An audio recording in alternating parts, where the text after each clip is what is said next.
Bonsoir à toutes et à tous, c'est Sahaf Torkom. Merci de nous accueillir chez vous ce soir exceptionnellement pour Hebdo Show, votre émission hebdomadaire d'actualité et de débat. Gamal Abina m'accompagne ce soir. Bonsoir Gamal.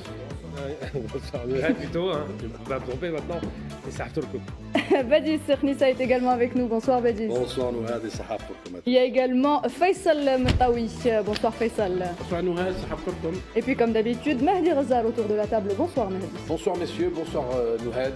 Excellente soirée à vous en perspective. Au sommaire ce soir, mesdames et messieurs, vous l'aurez compris, actualité oblige, retour sur l'entrevue périodique accordée aux médias nationaux par le président de la République, M. Abdelmadjid Tebboune. Une interview riche qui revient sur plusieurs dossiers de l'actualité brûlante du moment. Un entretien auquel nous accorderons la majeure partie de ce numéro spécial. Stress hydrique, lutte contre la spéculation, stabilité nationale, mais aussi crise avec la France, relations avec le reste de l'Europe et stratégie algérienne pour l'Afrique. Autant de sujets que nous tenterons de décortiquer ce soir en compagnie de mes chroniqueurs. Et puis en dernière partie, Nariman Zekar nous rejoindra pour parler d'un tout autre sujet. On s'intéressera avec elle aux mesures d'audience à quelques jours de la fin du mois sacré de Ramadan. Elle sera accompagnée de Badis Khaldi, fondateur de la start-up algérienne Audimatic.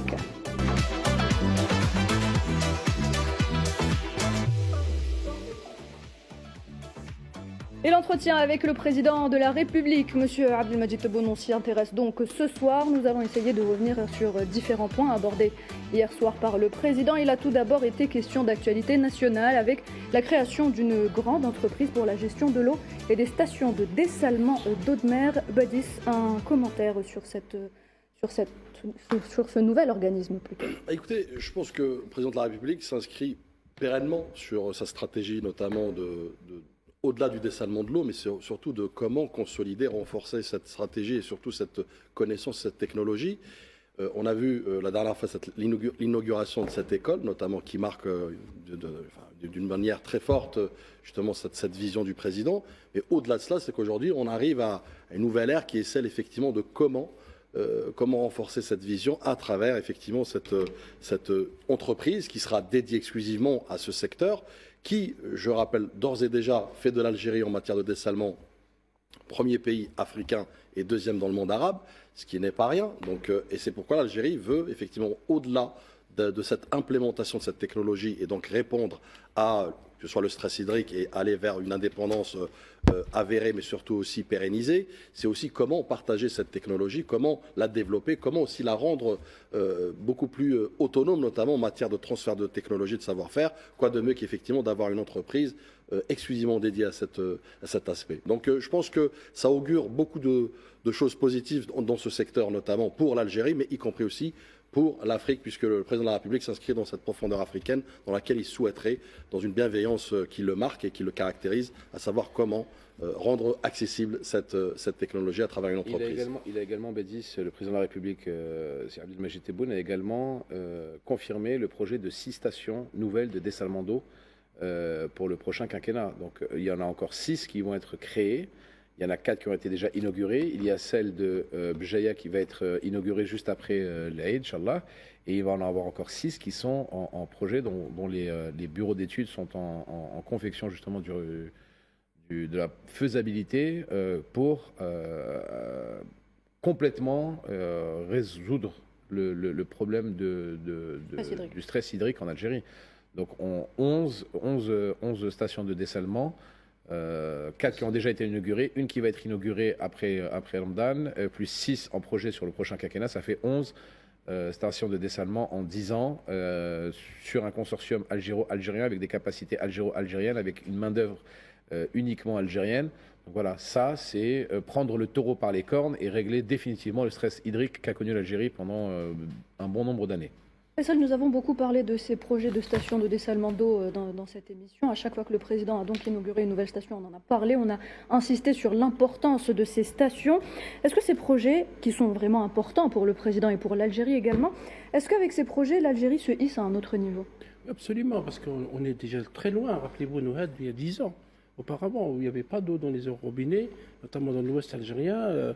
la population d'Oran souffrait, même l'Est algérien, à Annaba. L'été, c'était vraiment un calvaire pour la population. On est vraiment très loin de cette époque-là.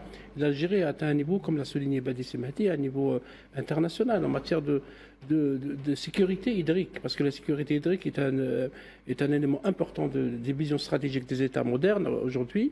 On est en train de renforcer, de consolider. L'idée de créer une Sonatrach de l'eau, comme l'a expliqué Badi, c'est très importante, parce qu'il s'agit d'un savoir-faire réalisé par des jeunes Algériens, par des entreprises algériennes, qui ont économisé beaucoup de devises pour le pays. Et donc cette expertise algérienne peut être elle-même exportée vers notamment des pays africains qui ont aussi besoin parfois de consolider leurs ressources hydriques et leur sécurité hydrique. En plus, s'ajoute à ce projet de station de dessalement les interconnexions entre les barrages. Parce que le président Abdelmadjid Tebboune a parlé de ça, parce qu'il y a les zones côtières. Maintenant, la sécurité hydrique est renforcée. Il s'agit aussi d'aller renforcer la sécurité hydrique de certaines wilayas qui ont donc souffert ces dernières années, notamment la wilaya de Tiaret, et l'interconnexion entre les barrages. C'est quelque chose aussi de très stratégique et c'est aussi une technologie très importante.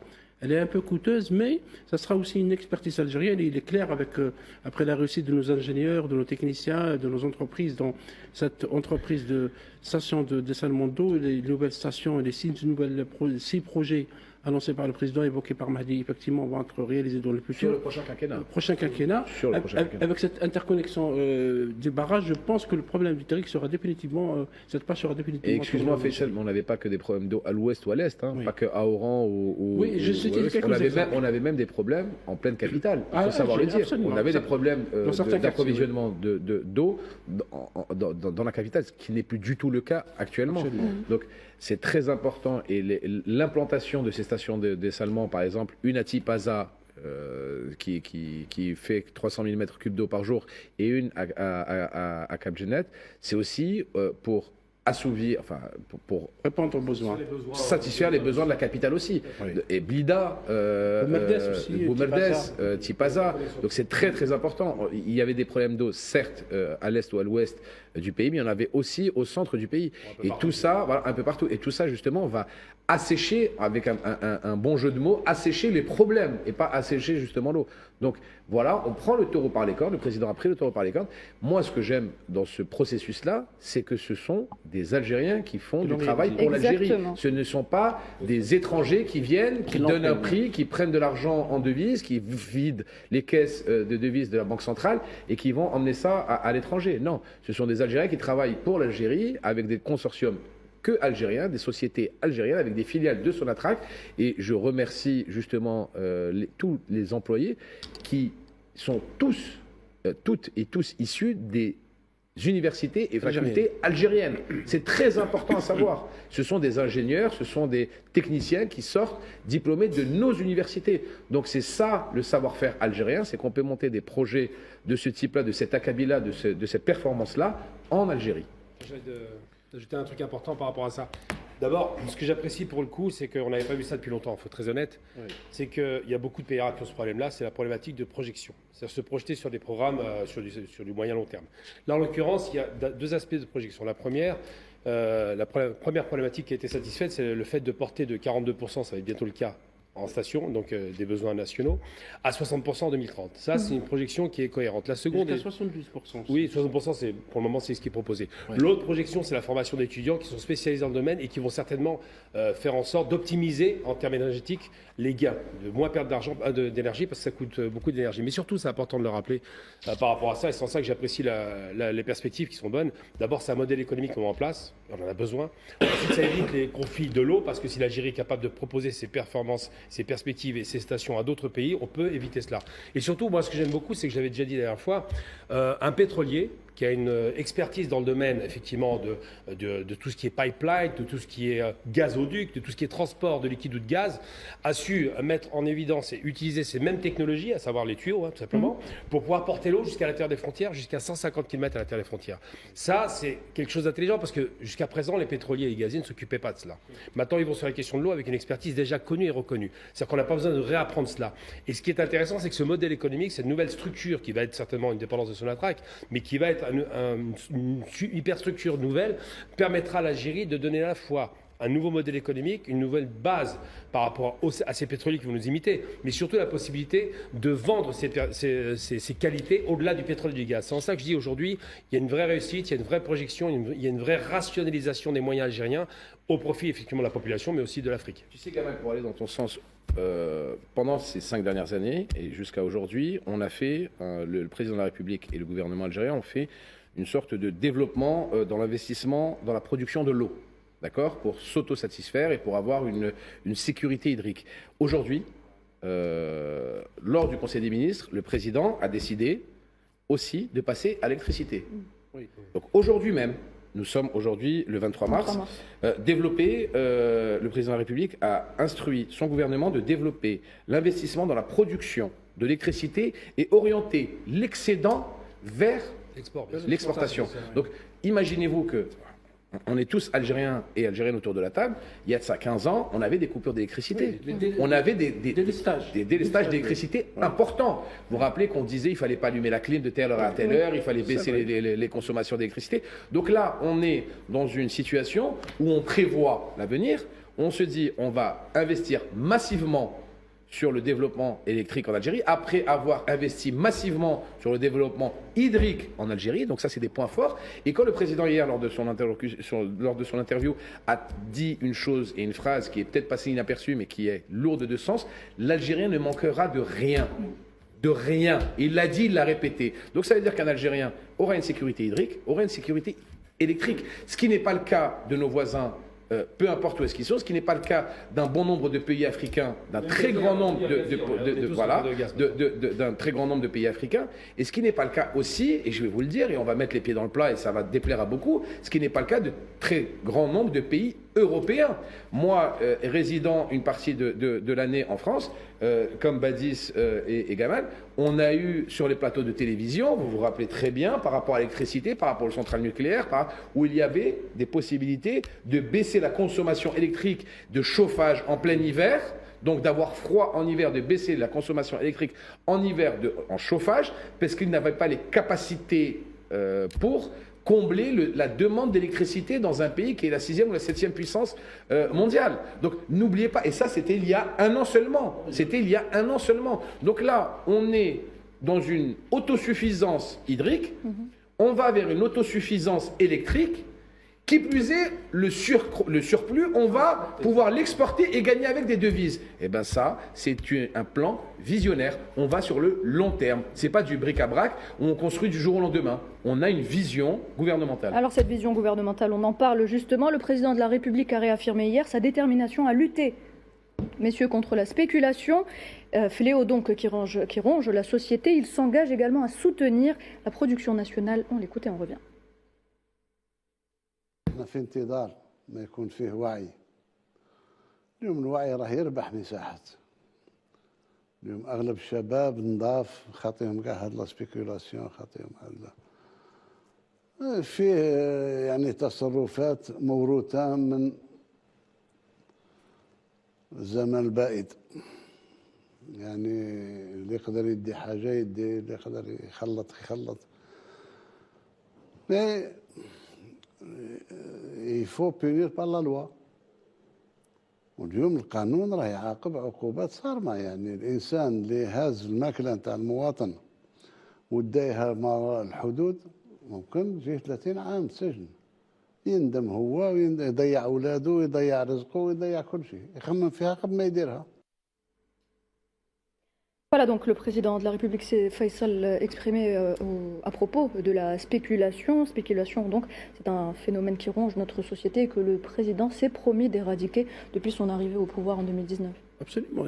Il s'agit de la spéculation illégale parce que sur les produits notamment alimentaires, comme on a constaté ce Ramadan et nos amis téléspectateurs l'ont constaté notamment pour la banane, et vous avez vu Exactement. Que le ministère du Commerce a réagi vite à ça. Il y a une liste d'entreprises qui vont être sanctionnées sur base de la loi, parce que l'Algérie a adopté une loi anti-spéculation qui est très sévère par rapport à ça, parce que nous parlions du passé tout à l'heure par rapport à l'eau, parce que par le passé, l'économie algérienne a beaucoup souffert de ces phénomènes qui reviennent souvent, parfois à l'occasion du mois de Ramadan. On spécule sur les produits et évidemment c'est consommateurs. C'est important parce que faut expliquer une chose, parce qu'il ne faut pas passer à côté. Je vous coupe 2 secondes simplement. La spéculation, parce que beaucoup de gens se font du délire dans la tête en pensant qu'on manque de produits. C'est pas qu'on manque de produits. C'est que les produits sont cachés volontairement pour les raréfier, pour créer le principe de rareté. La rareté faisant augmenter les prix, mécaniquement, ça pose problème. Il n'y a pas de problème de banane, il n'y a pas de problème de lait ou je ne sais quoi. Il y a de la production, mais elle est cachée par certains spéculateurs pour garantir qu'ils augmentent leurs bénéfices. Bénéfices absolument, et parfois il y a des... Pardon, ce qui s'est passé en Europe l'année dernière, ou pendant la période, vous vous rappelez du Covid, c'est exactement la même chose, où les gens cachaient, les distributeurs ont même été mis à l'index, où il y a eu des très grosses amendes contre des gros distributeurs européens, où ils cachaient dans des entrepôts énormément de marchandises pour qu'il y ait ce sentiment de pénurie, pour augmenter les prix et pour pouvoir faire une razzia ensuite sur les prix par rapport à ça. Et ça, c'est très important aussi de le dire. Absolument. Et c'est un combat de tous les jours. D'ailleurs, le président Abdelmajid Tebboune a parlé hier aussi, il a cité l'exemple des pièces détachées, parce qu'il y a un problème. Et les gens, effectivement, comme l'expliquait Mahdi Gamal, ont tendance à stocker pour augmenter les prix. Et là, il y a une loi maintenant qui attend ces personnes qui veulent profiter sur le dos du simple consommateur, mais aussi le chef de l'État parle aussi d'un autre phénomène qui malheureusement apparaît chaque ramadan, c'est le gaspillage. Il a cité un chiffre énorme par rapport au gaspillage du pain. 350 millions de dollars, c'est quand même énorme. C'est le chiffre de l'année passée. L'Algérie importe du blé dur, du blé tendre, et l'engagement du président est justement d'arrêter l'importation du blé dur au moins durant cette année. Et en même temps, on lutte contre la spéculation, mais en même temps, il faut lutter sur le gaspillage parce qu'il s'agit aussi d'économiser de la devise et protéger la production nationale. Il a renforcé. Et tout le monde aura remarqué, et on en a parlé longuement dans cette émission, que le produit algérien, et surtout le produit agroalimentaire, se sont améliorés sur le plan qualité, sont compétitifs, sont demandés au marché extérieur. Oui. Et là, le chef de l'État s'est engagé justement à soutenir les opérations d'exportation parce qu'il s'agit aussi de sortir du pétrole, de ne plus dépendre, comme il a dit, du prix du baril de pétrole. Badis Nissa, est-ce qu'il y a aujourd'hui un lien entre la lutte contre la spéculation et la promotion de la production nationale? Complètement. Et d'ailleurs, j'aimerais revenir sur la spéculation, enfin en tout cas les propos du président de la République sur la lutte qui en a fait un cheval de bataille. Il faut rappeler que ce que j'ai qualifié de trio disruptif. Le trio disruptif, c'est quoi? C'est la spéculation, la corruption et la bureaucratie. Oui. Ce sont là 3 leviers fondamentalement liés et puis surtout qui, aujourd'hui, ce sont des obstacles dont le président lui-même, personnellement, avait à maintes reprises qualifié effectivement de force contraire et qui surtout, je dirais, bloque un tant soit peu l'évolution et en tout cas le développement de l'Algérie. Je reviens sur la spéculation. La spéculation, effectivement, ça a été rappelé tout à l'heure, la réification du produit, mais au-delà de ça, la spéculation en Algérie, elle revêt un autre caractère qui est un peu plus particulier. C'est une spéculation parfois qui est propre à un appât du gain des commerçants notamment, parce qu'effectivement, là on l'a vu récemment pour les bananes, il y a une spéculation qui est, rappelons-le, le président aussi l'a rappelé à maintes reprises, c'est une spéculation préméditée par des forces obscures qui essayent effectivement de créer, parce que qui dit spéculation dit distorsion sociale, dit instabilité sociale, donc un manque. Et donc, vous voyez bien qu'il y a véritablement un projet, un dessein pernicieux derrière machiavélique pour pouvoir justement, et on l'a vu au début d'ailleurs du premier mandat du président de la République, où c'était, je dirais, d'une manière conséquente et présente quasiment au quotidien. On a pu aujourd'hui effectivement avec des leviers notamment je dirais juridiques, judiciaires, puisque le président de la République avait même rappelé les 30 ans de risques justement encourus pour tout spéculateur notamment de produits algériens.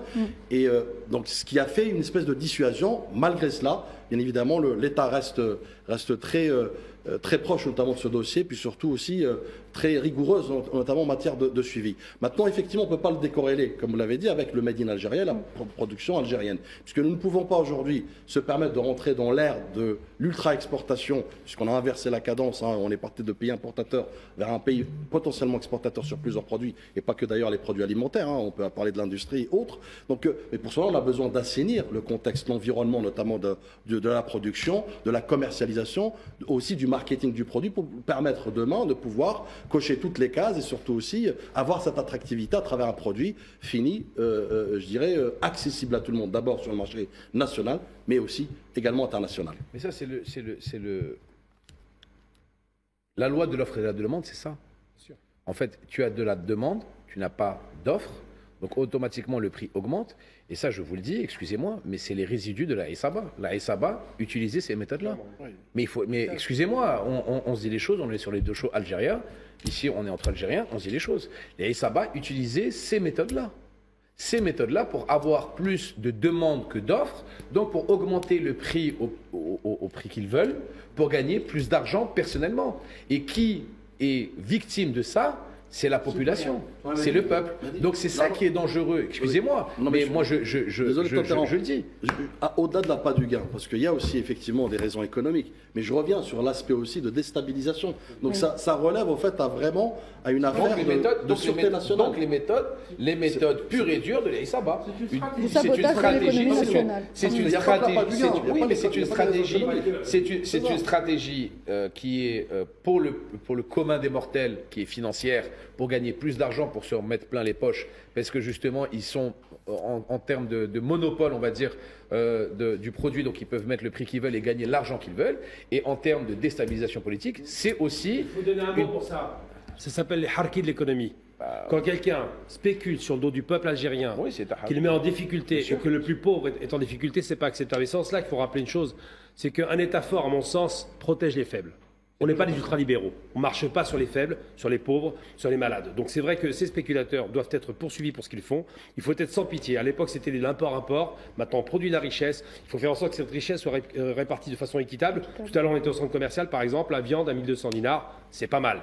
Il n'y a pas que ça. Il n'y a pas que ça. Il y a aussi si vous permettez, Badis, il y a aussi la contrebande.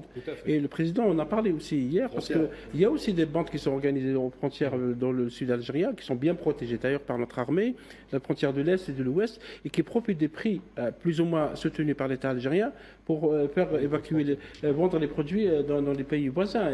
C'est un véritable problème. Et vous parlez de l'organisation de la punairie, parce que la punairie est organisée pour des raisons politiques parfois. On a vu le cas le plus flagrant, c'était la semoule durant la Covid. Au moment où les Algériens souffraient, il y avait la crise sanitaire de la Covid, il y avait des gens qui spéculaient sur la semoule pour créer l'attention dans le pays. Sur l'huile également. Sur l'huile aussi. Alors, messieurs, je ne sais Vous pas ne si rappelez vous pas avez qu'il vu... y avait un manque d'huile en Europe et qu'on trouvait de l'huile algérienne dans les effectivement. supermarchés européens Ça, c'est vrai. pendant le Covid. Oui. Mais ça, c'est pourquoi? Parce que certains préféraient vendre en euros qu'en dinars à leur propre peuple. C'est un fait. Mais ça, je vous le dis, c'est les résidus de la SABA. C'est exactement les mêmes méthodes mafieuses qu'utilisaient les SABA dans un autre temps. Et le président est contre ça et il est très sévère. Et il faut que le gouvernement soit sévère contre ces pratiques-là. Messieurs, il y a cette information qui est tombée tout à l'heure, un récent rapport de Allianz Trade, leader mondial de l'assurance crédit, qui classe l'Algérie parmi les économies les plus résilientes d'Afrique du Nord. Est-ce une preuve, selon vous, du succès des réformes structurelles engagées par l'Algérie, notamment par le président Abdelmadjid Tebboune? C'est une preuve incontestable. De toute façon, les chiffres parlent d'eux-mêmes. Tu sais, quand tu prêtes, quand tu es financier de la Banque des BRICS, quand tu prêtes de l'argent au FMI, quand tu n'as pas de dette extérieure, quand tu arrives à avoir un matelas très confortable au niveau de tes devises, c'est automatiquement une gestion, on va dire, de chef de famille, pas de chef de gouvernement. C'est une gestion de bon père de famille où tu protèges ton matelas comme sécurité. Tu dépenses, tu gagnes 100 $, tu en dépenses 50, tu en réinvestis 30 et tu en caches 20 dans tes économies. C'est ça le bon père de famille. Le bon père de famille, c'est pas quand il gagne 100 $ qu'il en dépense 120. Pas du tout. Et donc, on voit depuis 5 ans des choses qui sont faites, justement, et des actions économiques qui sont faites pour protéger la souveraineté économique de l'Algérie. Parce que, je vous le dis, tous les pays qui ont eu des problèmes sur les 20, 30, 40 dernières années, c'est parce que leur caisse était vide et après, ils ont été sous le diktat d'organismes mondiaux monétaires. Ils ont été sous le diktat de puissances étrangères qui leur a prêté de l'argent à des taux d'intérêt qui sont juste dingues et qui n'arrivaient plus à payer leur crédit et que pour ça, ils devaient vendre, excusez-moi l'expression, mais les bijoux de famille de leur économie, les bijoux de famille. Quand vous voyez que la Sonatrach est une entreprise nationale, qu'elle n'appartient pas à des investisseurs étrangers, même en actionnariat, et ben les bijoux de famille sont préservés pour les Algériens, les Algériennes et les Algériens. Messieurs, on va continuer à en parler dans quelques instants.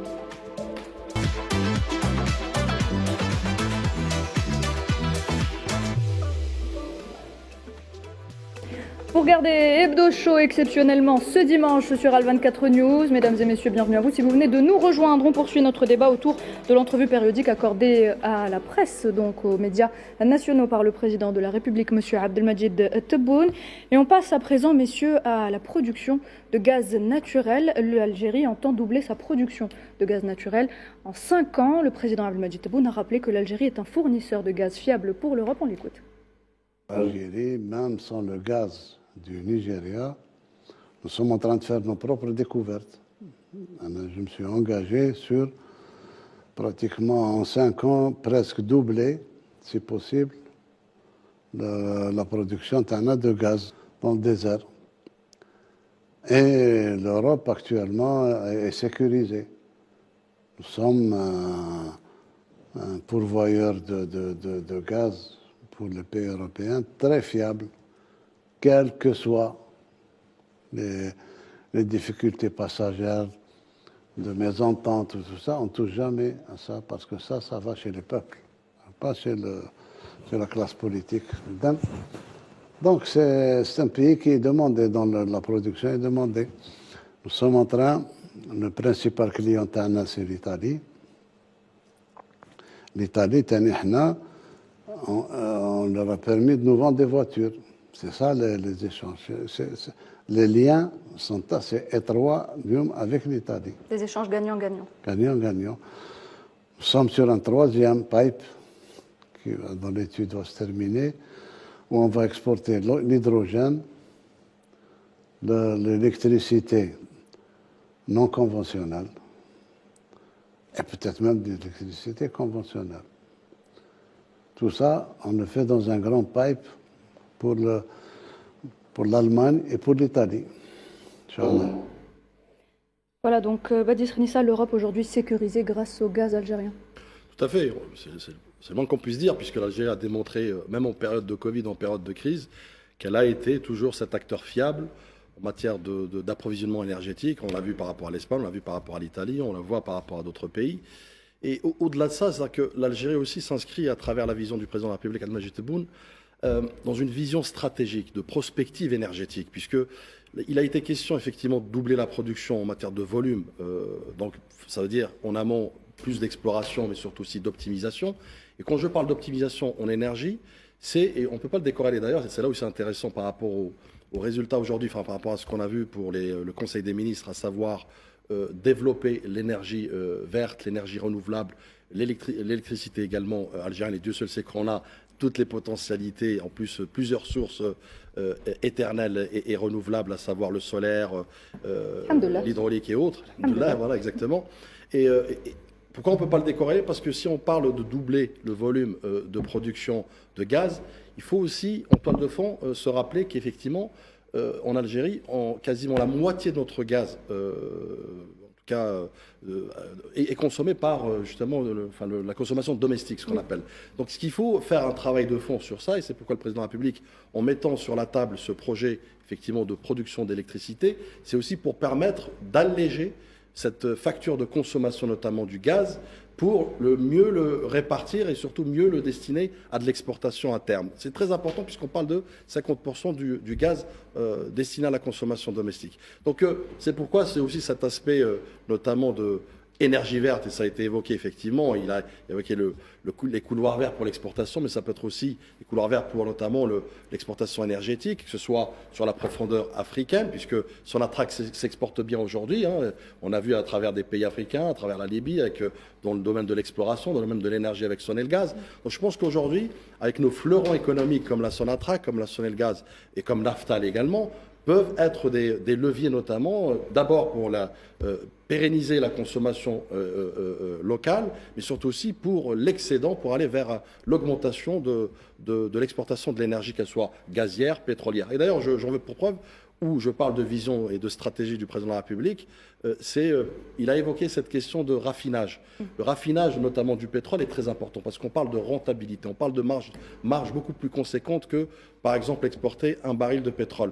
On le voit par rapport à l'essence où l'Algérie est devenue suffisante, autosuffisante, et puis elle produit son propre essence. Le diesel, le président l'a évoqué, ça sera courant de l'année 2025. Donc c'est-à-dire qu'effectivement, on est dans une démarche de stratégie de développement, mais également parallèlement d'optimisation. L'Algérie a une valeur, pardon, Gamal, a une valeur diplomatique, et le président l'a clairement dit. L'Algérie ne remet jamais en cause la fourniture de gaz à ses partenaires européens, même s'il y a des mésententes politiques. C'est notamment le cas de la France. L'Espagne, à un moment donné, l'Espagne. Donc l'Algérie n'a pas remis ça. C'est-à-dire que l'Algérie, ce n'est pas un État voyou, contrairement à ce que dit une certaine extrême droite française, qui met du chantage par rapport à l'énergie. Tu parles d'Éric Ciotti qui sert à rien. Oui, qui sert à rien. Il n'a pas absolument, qui est marginal et qui n'a aucune. On est pendant le mois sacré du Ramadan, c'est péché de parler d'un mec comme ça. Mais il ne dira pas donc cette fiabilité de partenaires algériens est soulignée par tous les pays européens parce que l'Algérie est l'un des fournisseurs principaux de l'Europe avec la Norvège, la Russie, l'Azerbaïdjan et le Qatar. Et l'Italie est devenue effectivement un partenaire important parce qu'il y aura un axe qui est en train de se constituer, un axe énergétique.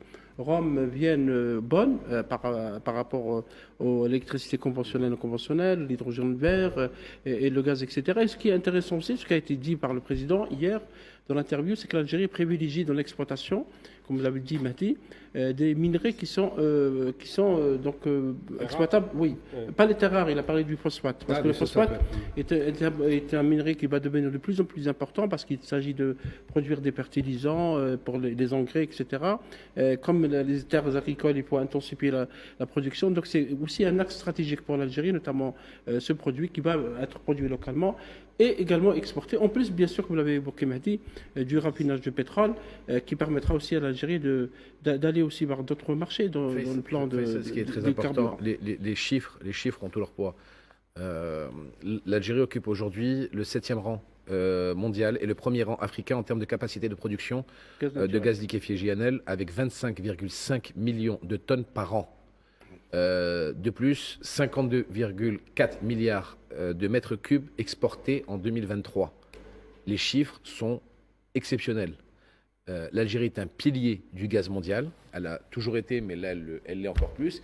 Et écoutez bien la phrase du président Tebboune, les nouvelles découvertes, ce sont des nouvelles découvertes. C'est-à-dire que le président veut doubler la production de gaz avec des nouvelles découvertes, pas de gaz naturel, avec des nouvelles découvertes, pas avec des puits déjà exploités. Ouais. C'est très important, c'est-à-dire qu'on n'est pas en train d'accroître la consommation, la production des puits qui sont déjà existants, mais ce sont de nouveaux puits que nous sommes en train de faire par rapport à des nouvelles découvertes qui vont être exploitées. Donc c'est ça qui est très important. C'est nous continuons, on ne dort pas sur nos lauriers en continuant à pomper ou à développer le gaz qu'on a déjà. Non, on continue et Sonatrach continue son exploration pour trouver des nouvelles réserves de gaz pour encore accroître sa production. Donc là, on est le 7e.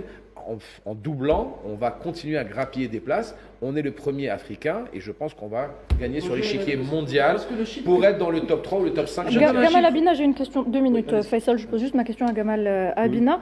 Est-ce qu'on peut dire aujourd'hui que la politique économique mais aussi énergétique du président Abdelmadjid Tebboune prend un tournant décisif en ce début d'année 2025 ? Alors je ne dirais pas qu'il a inventé le développement du gaz, du pétrole, parce que ça préexistait évidemment. Il y a eu une rationalisation qui s'est faite dès le début de la Révolution, ce qui est extraordinaire. Ce qu'il a développé lui, c'est l'accélération de cette rationalisation. Pourquoi ? Parce que on dormait sur nos lauriers, ça a été dit. On est resté un petit peu au repos. On n'avait pas tous ces grands projets, par exemple, d'interconnexion avec le Nigeria, ce qui est quand même une grande réussite parce que ça va porter incroyablement à l'exportation du gaz en plus. Mais surtout, ce que je dirais simplement, c'est qu'il ne faut pas oublier une chose qui est une vraie fierté nationale. Nous ne sommes pas les principaux producteurs du gaz et pétrole d'Afrique. Il y a le Nigeria qui est devant nous. Et pour autant, la Sonatrach est la société la mieux gérée d'Afrique. C'est la première société, il faut le savoir, écoutez bien, la première société africaine, devant tous les géants africains, depuis 25 ans. On n'a jamais été délogé.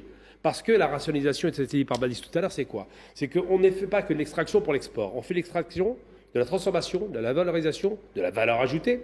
On fait de l'essence, on fait des produits parapétroliers, on vend des produits qui sont dérivés du pétrole, qui augmentent nos bénéfices. Ça, c'est la première chose. Deuxième chose, là où le président de la République a réussi un coup formidable, c'est qu'effectivement l'interconnexion, la valorisation des énergies nouvelles, des énergies anciennes, les prospections qui portent leurs fruits, c'est en cela qu'ils s'autorisent à dire aujourd'hui on va doubler la production, vont conduire à une production qui va être portée à 75% de ce qu'on vend actuellement à l'export. 200 milliards de C'est considérable. Ouais, Et surtout, de ça gaz. permet d'avoir des capacités financières qui permettront de développer les parcs, effectivement, des énergies renouvelables. On va être gagnant sur tous les tableaux. C'est-à-dire qu'à l'époque, on vivait sur du pétrole et du gaz et on perdait beaucoup d'argent en devises avec de l'importation en masse. On a réduit les importations, on produit le national et on gagne de plus en plus à l'export. Tout ça, c'est une vision stratégique et rationnelle qui fait que le pays aujourd'hui est un pays qui fonctionne de façon, j'allais dire, rentable, comme ce n'était pas le cas à l'époque. Et le gaz peut servir aussi à la production de l'hydrogène vert, comme vous le savez, mais également l'électricité. Effectivement, comme l'a souligné Badi Semadi, c'est que actuellement nous produisons à peu près 137 milliards de mètres cubes de gaz naturel. Premier en Afrique, on est en gaz naturel pour production. Et 52 Et on va augmenter à 200 milliards dans les 5 prochaines années, ce qui peut dont 52 milliards exportés. exporter. Oui. 52 milliards exportés. On sera parmi les 5 ou les 6 premiers au monde. Un dernier mot concernant l'économie, Badis, avant de passer je au peux volet renforcer un peu et puis, politique. abonder sur ce qui a été dit, effectivement, à juste titre.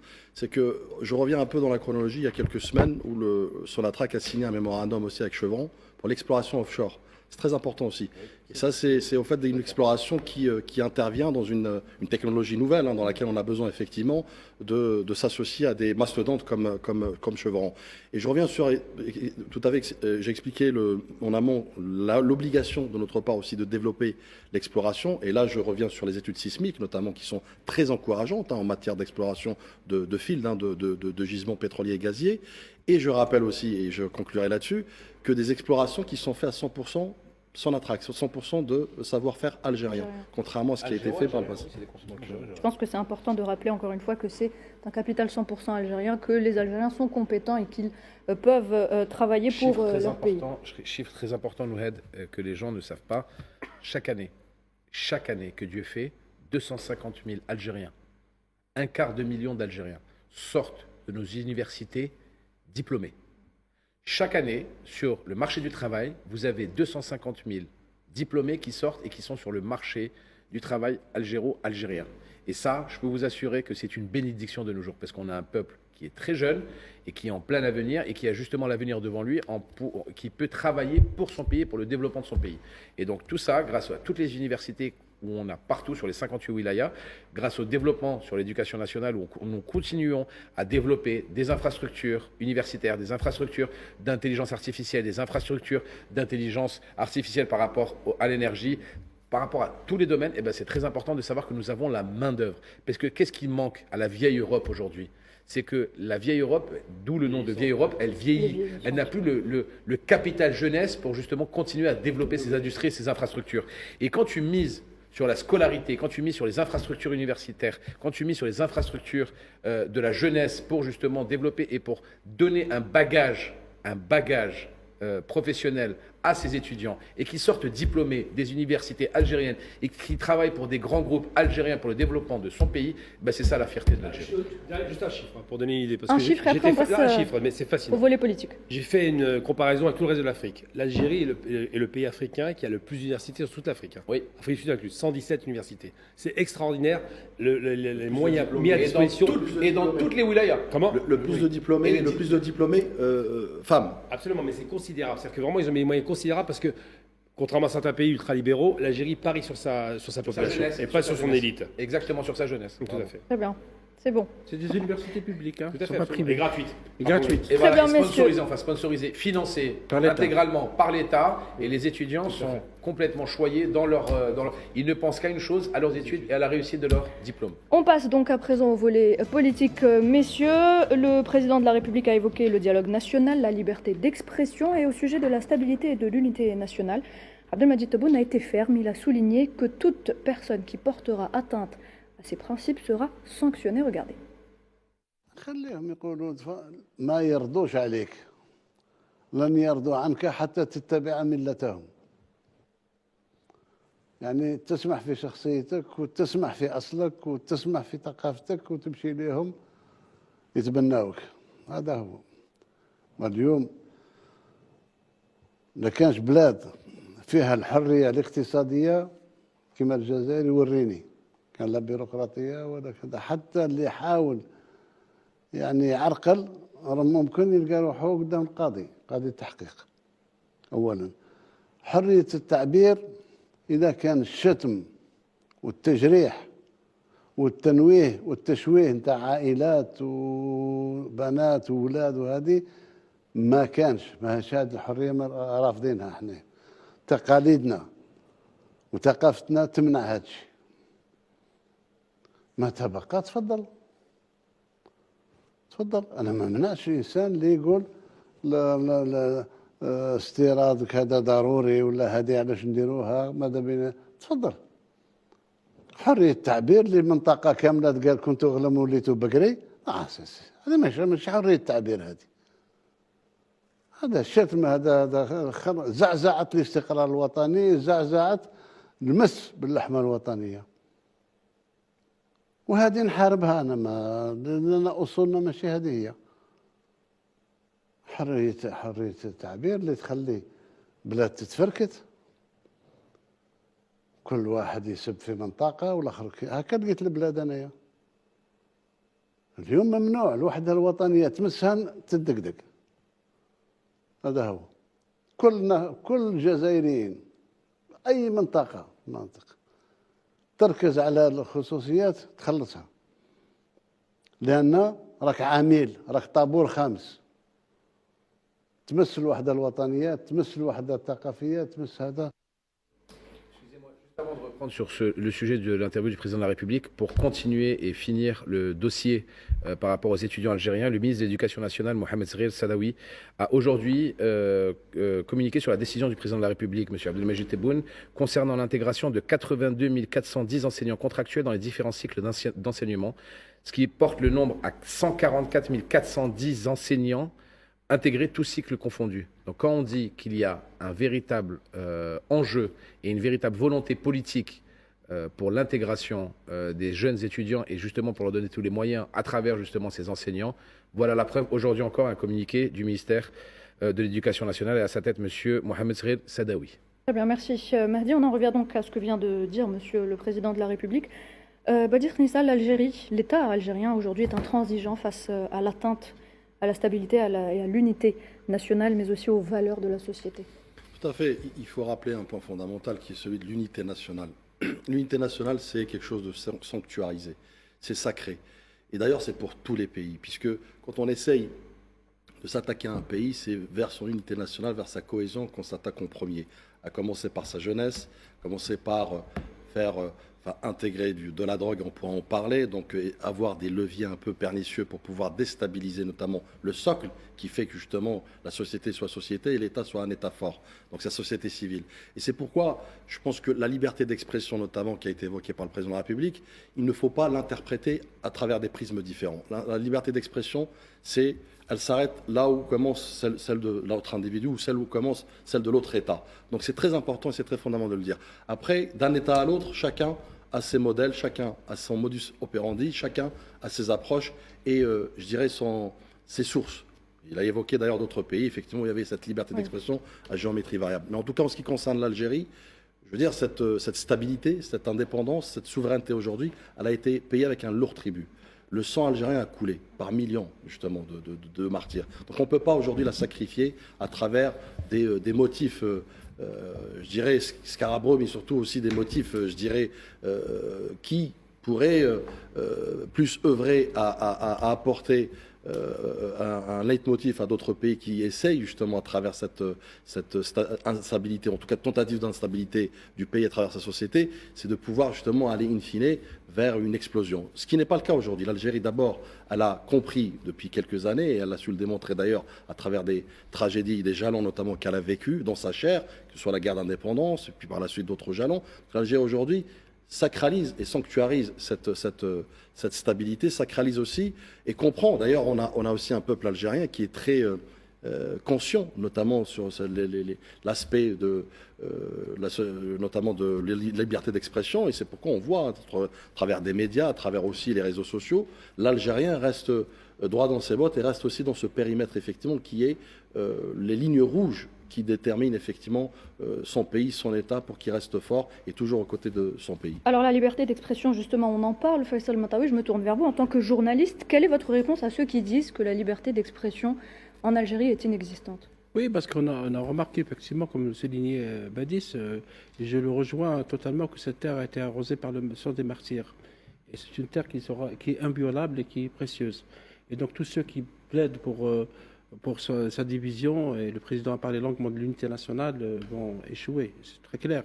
Disons oui, parce qu'on a vu, Nouhed, ce qui est intéressant, au-delà des 50 000 morts à Gaza, le martyr palestinien, Gaza a démontré, si vous voulez, a dévoilé le véritable visage de l'Occident. Elle l'a dévoilé totalement. On a vu comment les gens ont été interdits d'expression, interdits d'antenne. On a vu un Algérien, vous savez, parmi les Algériens touchés, entre guillemets, par les mesures d'éloignement, il y a un Algérien qui a exprimé publiquement son soutien, sa solidarité avec le peuple de Gaza, qui a été éloigné. Et on a parlé ça, atteinte à l'ordre public. Donc, si vous vous solidarisez avec Gaza, vous apportez atteinte à l'ordre public. On avait aussi d'autres cas en Europe. C'est fatal, oui, absolument. Il y a des footballeurs, il y a des journalistes qui ont été obligés de démissionner. Il y a le cas de Jean-Michel Apathy, pour le citer, pour un autre cas, parce que parler des crimes coloniaux de la France en Algérie, c'est aussi presque interdit ou censuré. Jean-Michel Apathy a parlé de Radour sur Glane, ce crime commis par les nazis. Il y a le documentaire qui a été déprogrammé aussi. Documentaire sur les armes chimiques. Donc, vous voyez, la liberté d'expression, c'est à géométrie variable. Donc, quand ça concerne certains États, certains pays, notamment du Sud, parce que parfois, on nous voit toujours d'en haut, on a toujours insulté la presse algérienne, on a toujours insulté les journaux algériens appartenant à ceci, à cela. On a toujours insulté les médias algériens en essayant de les dévaloriser. Alors qu'on voit aujourd'hui, dans certains pays européens, à qui appartiennent les médias et comment ils sont orientés et comment des expressions qui peuvent être critiques ne sont pas admises. Donc peut-être que l'Occident, une partie de l'Occident, devrait cesser de donner des leçons par rapport à cette question de liberté d'expression. Gamal, Badis et moi, nous intervenons très régulièrement sur des chaînes mainstream européennes et en l'occurrence françaises. Quand il y a eu l'affaire dite, mon affaire me concernant dite du Maroc, les gens ont dit comme quoi j'ai été congédié, et là je vous parle de façon très transparente, congédié par rapport à mes propos qui ont été tronqués par rapport au peuple marocain. Ce qui est très important à savoir, cher Faisal, c'est que j'avais une cible sur le dos dans l'enceinte de BFM TV, et je la cite, et dans l'enceinte de RMC, du moment que j'avais défendu l'humoriste, Guillaume Meurice, par rapport à son renvoi de France Inter.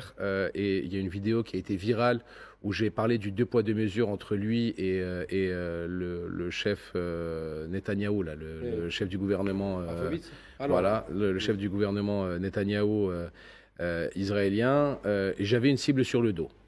Parce que j'avais dénoncé ce 2 poids 2 mesures entre un humoriste qui parlait d'un politique et les caricatures qu'avaient fait certains journaux, Charlie Hebdo sur le prophète alayhi salatu salam. Donc dès là, moi je savais très bien que mes jours étaient comptés dans les médias mainstream. Ensuite, il y a eu une deuxième vidéo virale, et Badis et Gamal ici l'ont vu, et ça a fait aussi un scandale, quand j'avais accusé les chaînes d'information en continu, que sont BFM, LCI, CNews, d'être les ambassadeurs de l'extrême droite française. Et du moment que j'ai fait ça, on a voulu, par tous les moyens, me stopper, parce que je devenais un peu trop visible pour certains, et je disais des choses qu'il ne fallait pas dire. Il faut savoir que quand tu rentres dans des rédactions de chaînes françaises, tu rentres parce que tu es docile, ou si tu n'es pas docile. Si tu vas dans le cheminement qu'ils veulent, tant mieux. Si tu ne vas pas dans le cheminement qu'ils ne veulent pas, ils ne t'invitent plus. C'est aussi simple que ça. Ils ne t'invitent plus. D'accord ? Interdit d'antenne. Tu es interdit d'antenne, ou ils te ghostent en quelque sorte. Tu deviens un fantôme médiatique. D'accord ? Un fantôme médiatique. Tu es banni des plateaux de télévision ou des plateaux de radio. Donc, excusez-moi, mais la liberté d'expression, comme je l'ai souvent dit, à géométrie variable, on arrête de se foutre de la gueule du monde. D'accord ? Si on me parle que l'Algérie a une liberté d'expression qui est tronquée, allons voir les grands pays européens qui sont là pour donner des leçons. Je peux vous assurer que si tu ne marches pas droit par rapport à la marche à suivre des rédactions, des plateaux de rédaction, je peux te dire que tu n'apparais même plus sur Internet. Ils te suppriment du cadre audiovisuel, quel qu'il soit. Donc, c'est très important de savoir ça. Moi, j'ai une expérience personnelle intéressante parce que j'ai eu 3 fois l'expérience, pour le coup. C'est amusant. J'ai été viré en 2010 de la télévision française. Pourquoi ? Parce que, alors, on on m'offrait un pont d'or. Hein. Le prix n'était pas important. J'étais un personnage rentre-dedans médiatique. J'avais fait Le Pen, 7 millions de téléspectateurs. Je l'ai un peu chahuté. Donc le producteur, il voulait absolument m'embaucher. Et je dis ça ne m'intéressait pas. Parce que quand on fait une télévision en France, quand c'est du prime time, c'est quand même balèze. Mais j'ai fini par accepter un an plus tard de refaire une télévision avec lui. Et il m'a dit c'est bon, je te place et tout. Enfin, vraiment, tout pour que je passe. Hein. Il dit tu seras le nouveau Zemmour. Je ne suis pas un clown. Je n'ai pas l'anti-Zemmour. Et ensuite, vraiment, ça ne m'intéressait pas. Et ce qui s'est passé, c'est que j'ai fait une blague sur Sarkozy. Et là, le producteur s'est arraché les cheveux. Il me dit, mais pourquoi tu as fait cette blague? Tu ne peux pas te moquer du président de la République, que je détestais. Et j'ai assumé. J'ai dit, on ne peut pas te recruter. Pas grave. Ensuite, par la suite, j'ai fait RT France. J'ai travaillé pendant quelques années pour RT France. Pareil, ils ont été censurés. On a tendance à l'oublier. Une chaîne qui n'a commis aucune infraction. Tous les médias russes ont été censurés. Censurés, mais RT France est particulier parce que vraiment, ils étaient dans les clous. Ils n'avaient aucun avertissement, rien. Ensuite, j'ai fait, parce que j'ai un copain qui travaille chez eux, j'ai fait Morandini. Bon. Qu'est-ce qui s'est passé? Une fois, je vais sur Canal Algérie, donc la chaîne concurrente, et je corrige un propos que j'ai donné sur Internet qui n'a pas été compris. Je faisais l'ironie sur le Hamas et je disais des sauvages, entre guillemets. Et après, j'ai corrigé sur Canal Algérie, je fais non, les sauvages sont en face, il faut être très clair. Eh bien, j'étais viré de tous les programmes, j'étais programmé sur 6 émissions, du jour au lendemain. C'est une casse qui est tombée, on ne veut plus de lui. Parce que pro-palestinien. Donc à chaque fois qu'on a une posture, Guillaume Meurice a été viré pour la Palestine. Bien sûr. Pareil, à chaque fois qu'on parle de Palestine. Jean-Michel Apathy a été viré parce qu'il a parlé de l'Algérie et de ce qui se passait, des crimes coloniaux qui ont été passés. Justement, on en arrive. Et excuse-moi, je finis, Nohed, si tu le permets. Ce qui est très important à savoir, c'est que ce n'est pas la première émission ou chaîne ou personne qui est dégagée parce qu'il ne marche pas dans les clous qui est donné par les rédactions des différents. Moi, je vais vous donner un exemple moi, qui me consterne, moi, qui est affligeant actuellement. Actuellement, en France, il y a l'un des plus grands procès de la Ve République. Actuellement, en France. Il y a l'un des plus grands procès médiatiques de la Ve République. Il y a un scandale d'État d'un ancien président de la République qui est devant le tribunal pour corruption massive. Mais c'est plus important de parler de l'Algérie. 50 millions d'euros de cash qui se baladent pour des campagnes électorales, ça fait plus de 3 mois qu'il y a un procès qui est gigantesque. Parce qu'il a été acheté par un chef d'État étranger. Faut le gigantesque, parce qu'il a été acheté par l'ancien dirigeant libyen. Eh bien, blackout sur toutes les chaînes de télévision françaises. On parle du président de la Ve République, Nicolas Sarkozy. Et la relation avec la France, on va continuer à en parler dans quelques instants. Messieurs, on revient tout de suite.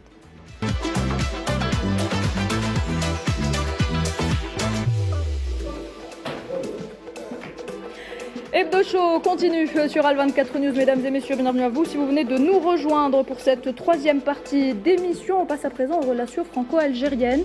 La partie que tout le monde attend très certainement autour de la table. Nariman Zekar nous a rejoint également autour de la table. Bonsoir Nariman. Bonsoir Nohed, bonsoir messieurs. Le président Abdelmajid Tebboune a été clair hier lors de l'entretien accordé donc à la presse nationale. Le contentieux entre l'Algérie et la France a été créé de toutes pièces. Il appelle à ne pas tomber dans ce capharnaüm politique. Il affirme qu'il ne traitera qu'avec le président Emmanuel Macron. Regardez. Je dirais 3 mots pour ne pas tomber dans ce brouhaha, ce capharnaüm politique qu'il y a actuellement là-bas. Nous, on garde comme point de repère, et unique point de repère pour moi, c'est le président Macron. On travaille ensemble. Il y a eu, c'est vrai, un moment d'incompréhension, mais il reste le président de la République française, le président de la Ve République.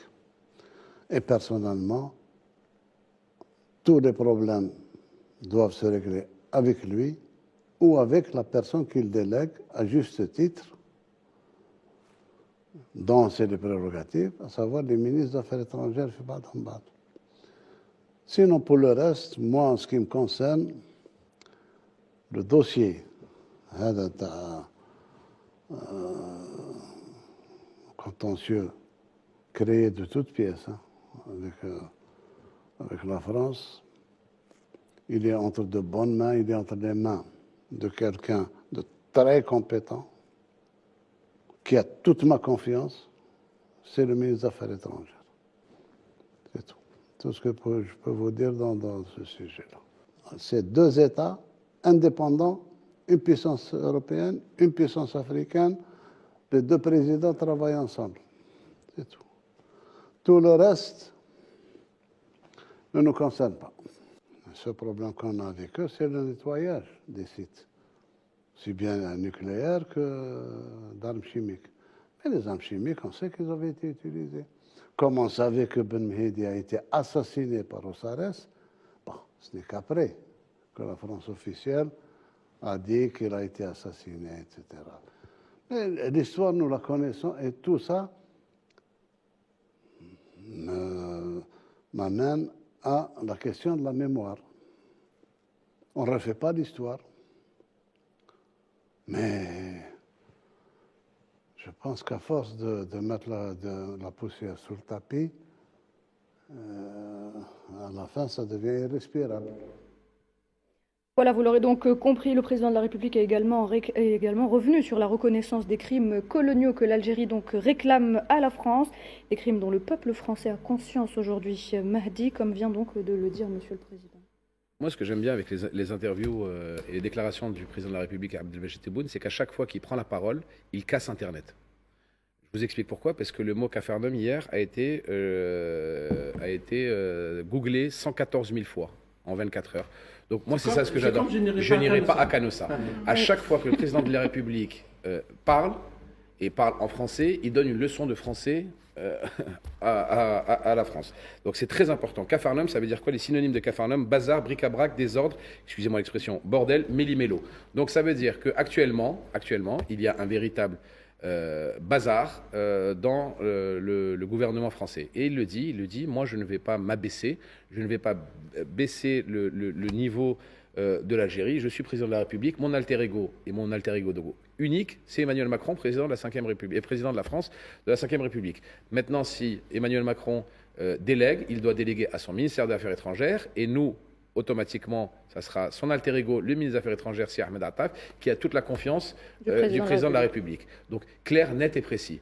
Je suis désolé de vous le dire, il a fait tomber le micro quand il a dit ça. Il a mis tout le monde à sa place. Il a cassé la baraque, encore une fois. Les réseaux sociaux ne parlent que de ça, ne parlent que de la diplomatie et de la hauteur qu'a pris le président de la République hier lors de son intervention.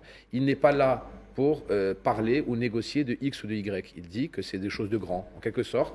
C'est comme nous, on était petits, où nos parents discutaient, ils nous disaient ça c'est des choses de grand, ne t'en mêle pas. Ben, c'est ce qu'il a fait le président de la République. Il a dit à l'extrême droite et aux anciens de l'OAS, ne vous en occupez pas, c'est trop important pour vous, ça c'est des choses de grand, c'est les grands qui vont s'en occuper, vous regardez, écoutez et taisez-vous. Il a rappelé, Mahdi, surtout quelque chose de très important en relations internationales. Dans les relations internationales, les politiques extérieures sont menées par les États, par les chefs d'État et par les ministres des Affaires étrangères.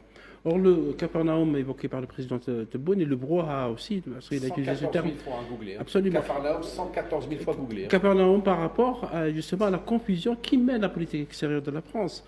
On voit depuis plusieurs mois un ministre de l'Intérieur qui n'a pas du tout de rapport de prérogatives pour se mêler de relations qui partent d'un seul pays, qui est l'Algérie.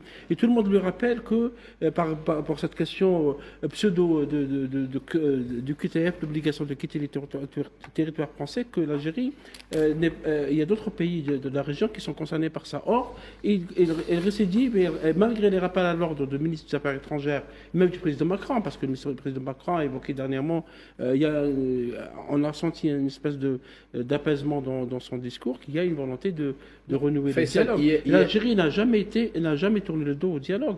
L'Algérie a répondu, vous avez remarqué que le ministère des Affaires étrangères a à chaque fois rapporté des précisions sur les lois, sur les engagements internationaux de la France, parce qu'on nous accuse de ne pas respecter nos engagements. Or, c'est très clair que c'est la France par rapport à la convention de Chicago, par rapport à la convention de Vienne, par rapport à la convention consulaire signée entre les deux pays et d'autres accords. C'était toujours des rappels pour dire, voilà, si vous voulez avoir des relations internationales équilibrées, si vous voulez avoir des relations apaisées avec un pays important, indépendant et souverain et grand pays de la rive sud de la Méditerranée et de l'Afrique, il faudrait d'abord commencer par respecter vos engagements. C'était un peu le message du président. Faisal, hier, le président de la République a sonné la fin de la récréation. Il a remis les pendules à l'heure, il a remis, moi j'ai l'expression à chaque fois que je dis à chaque fois la même expression, il a remis la mosquée au milieu du douar, au milieu du douar, il a remis les pendules à l'heure, il a sonné la fin de la récréation, il leur a dit, s'il vous plaît, laissez les grands s'en occuper. Hier, on a vu la prestation d'un homme d'État, d'un diplomate, d'un grand homme d'État qui sait parler et qui sait dialoguer. La diplomatie, c'est du dialogue, d'accord ? Ce n'est pas des mises en scène sur tous les plateaux de télévision qui vous donnent, et à chaque fois on parle le même mot, l'Algérie, l'Algérie, l'Algérie, l'Algérie.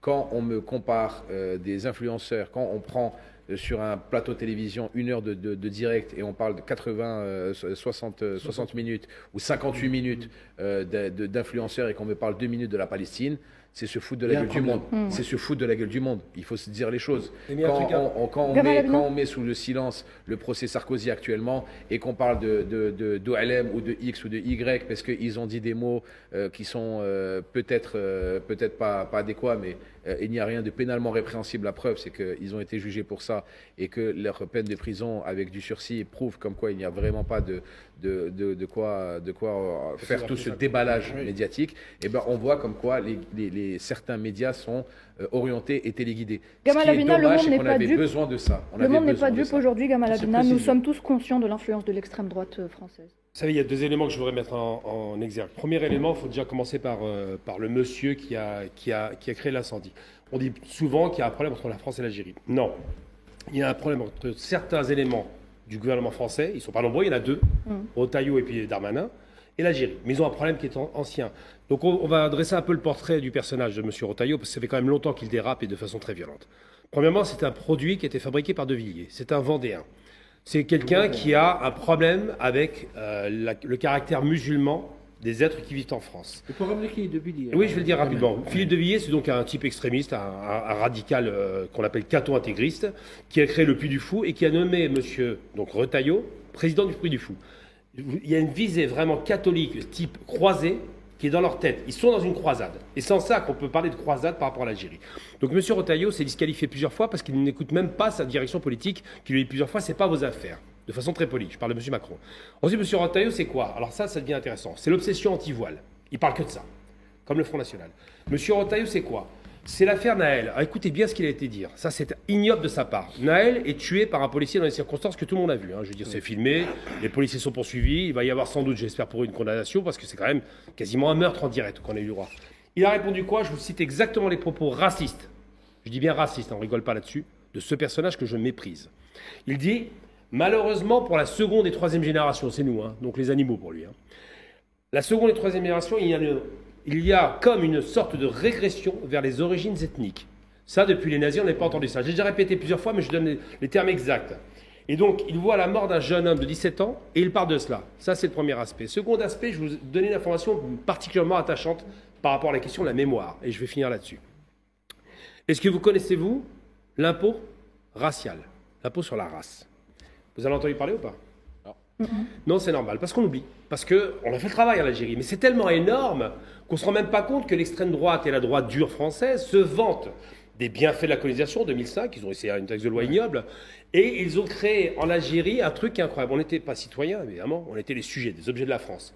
Mais plus que ça, pour construire ces ponts, ces autoroutes qui ont tué des milliers d'Algériens au prix de la sueur et du sang, eh bien non seulement on les construisait avec ces malheureux ouvriers qui étaient sous-payés et exploités, mais en plus ils devaient payer un impôt racial, c'est bien un impôt sur la race, un impôt ethnique, pour financer ces œuvres. C'est-à-dire que le colon non seulement ne payait pas l'impôt, mais en plus faisait payer l'impôt aux malheureux qui mouraient sur les chantiers. C'est-à-dire que le gars, il travaille, sous-payé, et en plus, il paye l'impôt pour construire tout ça. Ça s'appelle exactement du racialisme, de l'ethno-racialisme, du racisme. Mais bien ça ne les dérange pas, ces gens-là. Donc à chaque fois qu'on vous dira, la France a construit en Algérie, il fait non, la France n'a rien construit. Ce sont les Algériens qui construisaient au prix du sang, et en plus, ils payaient la construction. Très bien. Badis, je me tourne vers vous. On continue à parler de la mémoire, si vous le voulez bien. Alors la reconnaissance des crimes coloniaux, c'est un aspect important pour l'apaisement des tensions aujourd'hui entre les deux pays. Je pense qu'il y a un travail de fond à faire, effectivement, et le président de la République l'a rappelé, c'est que l'Algérie ne quémande pas. L'Algérie demande, quand je dis réparation d'abord morale, à savoir à travers le nettoyage, à travers ne serait-ce que... Vous savez, c'est criminel de ne pas dire l'emplacement des 11 millions de mines, notamment sur le territoire, qui ont été laissées. D'ailleurs, à ce passage, beaucoup de pays, notamment comme la Russie, nous ont beaucoup aidés à déminer plus de 2 millions, avec d'ailleurs qui l'ont payé de leur... Il y a des mines qui n'ont pas encore explosé, Mahdi. Tout à fait. Ce jour. Badis. Ouais, Badis. Et qui ont causé plus de 3000 morts, d'ailleurs, post-indépendance. C'est pour vous dire, c'est criminel de ne pas donner ces plans. Vous savez, et c'est criminel encore de ne pas donner les plans, notamment des matières chimiques, matières nucléaires et autres, les déchets nucléaires. Donc c'est pourquoi c'est important ce chapitre-là. Et on ne peut pas d'ailleurs construire une relation pérenne sur un socle et des fondations pérennes et solides si on n'ouvre pas cette page d'une manière sérieuse, encore une fois sérieuse, dépolitisée et des passionnés, parce que c'est là où le bas blesse. Donc tant qu'on laisse effectivement ce dossier être géré par notamment des Retailleau et autres, qui sont des frustrés, qui sont en manque justement d'inspiration et de programme, notamment pour leur agenda, leur propre agenda respectif, que ce soit le Moussa Darmanin ou le Retailleau notamment, qui est un agenda de congrès, puisque le 17 mai aura lieu le congrès des Républicains, dans lequel il veut justement, dans ce sillage, se créer un boulevard pour peut-être avoir la présidence des Républicains, lui qui est en guerre avec Laurent Wauquiez, et qui surtout aussi pour se donner en fait toutes ses chances, notamment pour les élections présidentielles, en jouant sur la carte de l'Algérie. Eh ben non, moi je rappelle à ce monsieur que l'Algérie n'a pas vocation d'être un sous-traitant pénal de la France. L'Algérie n'a pas vocation d'être un centre pénitentiaire, notamment de la France. Et enfin, et ça c'est peut-être pour Moussa Darmanin, c'est de lui dire l'Algérie n'a pas vocation non plus à être une annexe du palais de justice français. Donc l'Algérie ne peut pas, je dirais, couvrir les malfaçons, les défaillances du flux migratoire. Par contre, l'Algérie, à ce propos, joue beaucoup en amont avec ses partenaires, que ce soit en Afrique, pour endiguer justement les flux migratoires à travers le Fonds africain d'investissement, à travers le développement durable, le développement des peuples africains, et pour endiguer effectivement cette immigration clandestine. Maintenant, je reviens sur la déclaration du président de la République. Moi, il y a une phrase qui m'a interpellé. Les Dreyfusards sont encore là. C'est une phrase très importante, lourde de sens. Lourde de sens. C'est que le président, d'abord, au-delà de la leçon de français, effectivement, Mehdi, où je te rejoins, il y a aussi une leçon de diplomatie, c'est-à-dire qu'il est en train d'expliquer, effectivement, que mon seul curseur, c'est le président de la République. Et par voie de ricochet, c'est son ministre des Affaires étrangères. Seuls ces canaux sont légitimes aujourd'hui, sont formels et sont, je dirais, audibles. Expliquer les Dreyfusards, c'est important quand même d'expliquer. J'y viens, sont audibles. Et quand il parle de, justement, les Dreyfusards sont encore là, c'est pour revenir sur la rhétorique, notamment des conspirateurs. Et pour revenir aussi sur les promoteurs notamment de l'escalade et de la rupture, notamment que ce soit Retailleau ou autre, parce que Retailleau, pour moi, ce n'est qu'un pion dans une équation qui le dépasse. Politiquement parlant. Donc c'est vraiment, je dirais, des leviers qui se donnent dans la douleur, bien sûr. C'est important, je suis désolé d'embêter, mais ça va plus loin de ça. Quand il parle de Dreyfusard, il faut savoir ce qu'est l'affaire Dreyfus. C'est donc un capitaine qui a été dégradé, qui a été injustement accusé de... Voilà, juif, il faut le rappeler. Juif, absolument, c'est pour ça que j'y arrive. J'allais en parler, mais c'est pas grave. Oui, c'est important. Une intelligence avec l'ennemi qui était prussien à l'époque ou allemand. Et donc on l'a dégradé, on l'a jeté à la ligne du diable. Il a eu une peine qui était violente à l'époque, où ils étaient littéralement dans... C'est un bagnard, quoi. Et on l'a humilié en cassant son épée. Donc ce qui s'est passé, c'est qu'il y a eu les Dreyfusards et les anti-Dreyfusards. Et le problème, c'est que la France était partagée en deux, et c'est Zola qui a sorti le dossier, parce qu'on voulait la peau du juif. Et aujourd'hui, le discours ambiant qui est tenu, maintenant, on ne peut plus taper sur le juif. C'est compliqué depuis 1945. Donc, l'Algérien, c'est devenu juif de France. Et c'est ça qu'il est en train de mettre du doigt. Il y a les Dreyfusards et les anti-Dreyfusards. Hier, il l'a dit, le président Tebboune. Le seul problème que nous avons actuellement avec la France est le nettoyage des sites chimiques. Il n'a pas parlé, hier soir, le président de la République n'a pas parlé des OQTF, n'a pas parlé du Sahara occidental, n'a parlé de rien d'autre. Il a dit nous avons un problème avec la France, c'est les sites à nettoyer et les sites ou la reconnaissance des crimes qui ont été commis avec des armes chimiques dans le Sahara algérien. Rien de plus. Il a cité Mahdi, c'est fou quand même d'aller plus loin que ça. Et il a cité Wadi Lamous, parce que Wadi Lamous, c'est de la Exactement. Alors qu'il était wali à l'époque, son premier poste était wali de Béchar. Merci. Et à ce jour, Mahdi, cette région souffre de ces essais chimiques. Wadi Lamous, on n'en a jamais parlé en France jusqu'au début des années 90, lorsque le magazine Nouvel Obs avait publié un dossier pour parler de ces essais. Parce il y avait une base d'essais chimiques. Vous avez vous-même, Nouhad, souligné dans l'interview avec Madame Billet, qui a réalisé l'excellent documentaire sur les essais chimiques, que ça reste, il y a toujours une chape de plomb, on parle de la liberté d'expression. Alors, parler de ces essais chimiques et également nucléaires.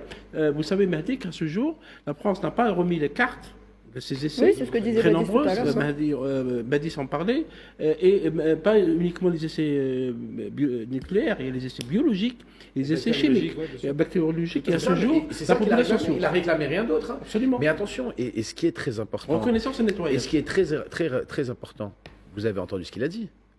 Reconnaissance et nettoyage. Oui. Il n'a pas parlé d'argent, il n'a pas parlé de dédommagement, il n'a n'a pas parlé... Il s'en fout.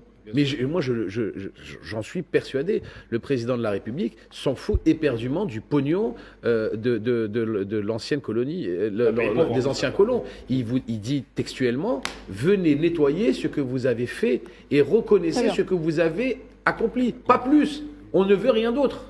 Très bien, messieurs. Alors, hormis cette brouille avec la France, l'Algérie, il faut savoir qu'elle entretient, c'est pas qu'il faut savoir, c'est qu'il faut rappeler qu'elle entretient de bonnes relations avec d'autres pays, d'excellentes relations avec des pays voisins, des pays européens comme l'Espagne, l'Italie ou encore l'Allemagne. Le président de la République a insisté là-dessus hier. Regardez. Moi, je l'ai dit, on s'entend très, très, très bien avec l'Europe. Très bien, parce que d'abord, احنا معتبرين نفوسنا جزء لا يتجزأ من البحر الأبيض المتوسط. Nous sommes partie intégrante du bassin méditerranéen. À l'Espagne, il y a eu une période de froid, d'incompréhension. Les choses ont repris normalement. L'ambassadeur est là-bas. Les relations ont repris aussi, bien sûr, le plan commercial.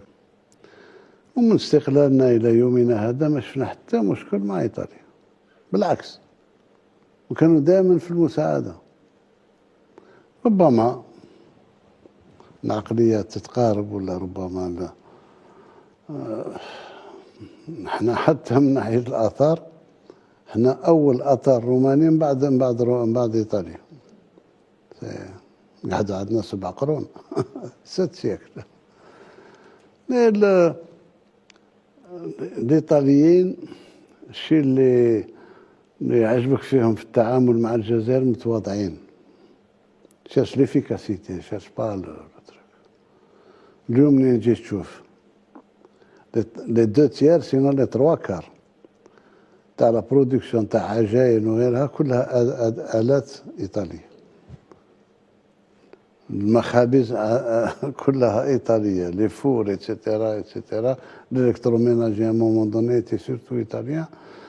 Et puis أنا نتفكر الجزائري فيه سيمة اللي ما تغيرش، اللي دار فينا خير جرام تاع خير نحاولوا نرجعوها له قناطر. Voilà, donc concernant la relation, les excellentes relations qu'entretient l'Algérie avec certains pays européens, à savoir l'Italie, l'Allemagne ou encore l'Espagne. Comment est-ce que cette entrevue, Nariman, a été perçue? Comment est-ce qu'elle a été accueillie par la presse étrangère? Justement, vous nous avez fait une petite revue de presse. Oui, justement, je tenais à parler des échos de cette rencontre dans les médias étrangers, une rencontre qui a fait la une de la presse à l'international et pour cause, les déclarations du président Abdelmadjid Tebboune étaient très attendues. Et du coup, j'ai réuni quelques titres pour voir ce que les médias à l'étranger en ont pensé. Côté français, les médias se sont montrés à l'unanimité optimistes quant aux déclarations du chef de l'État.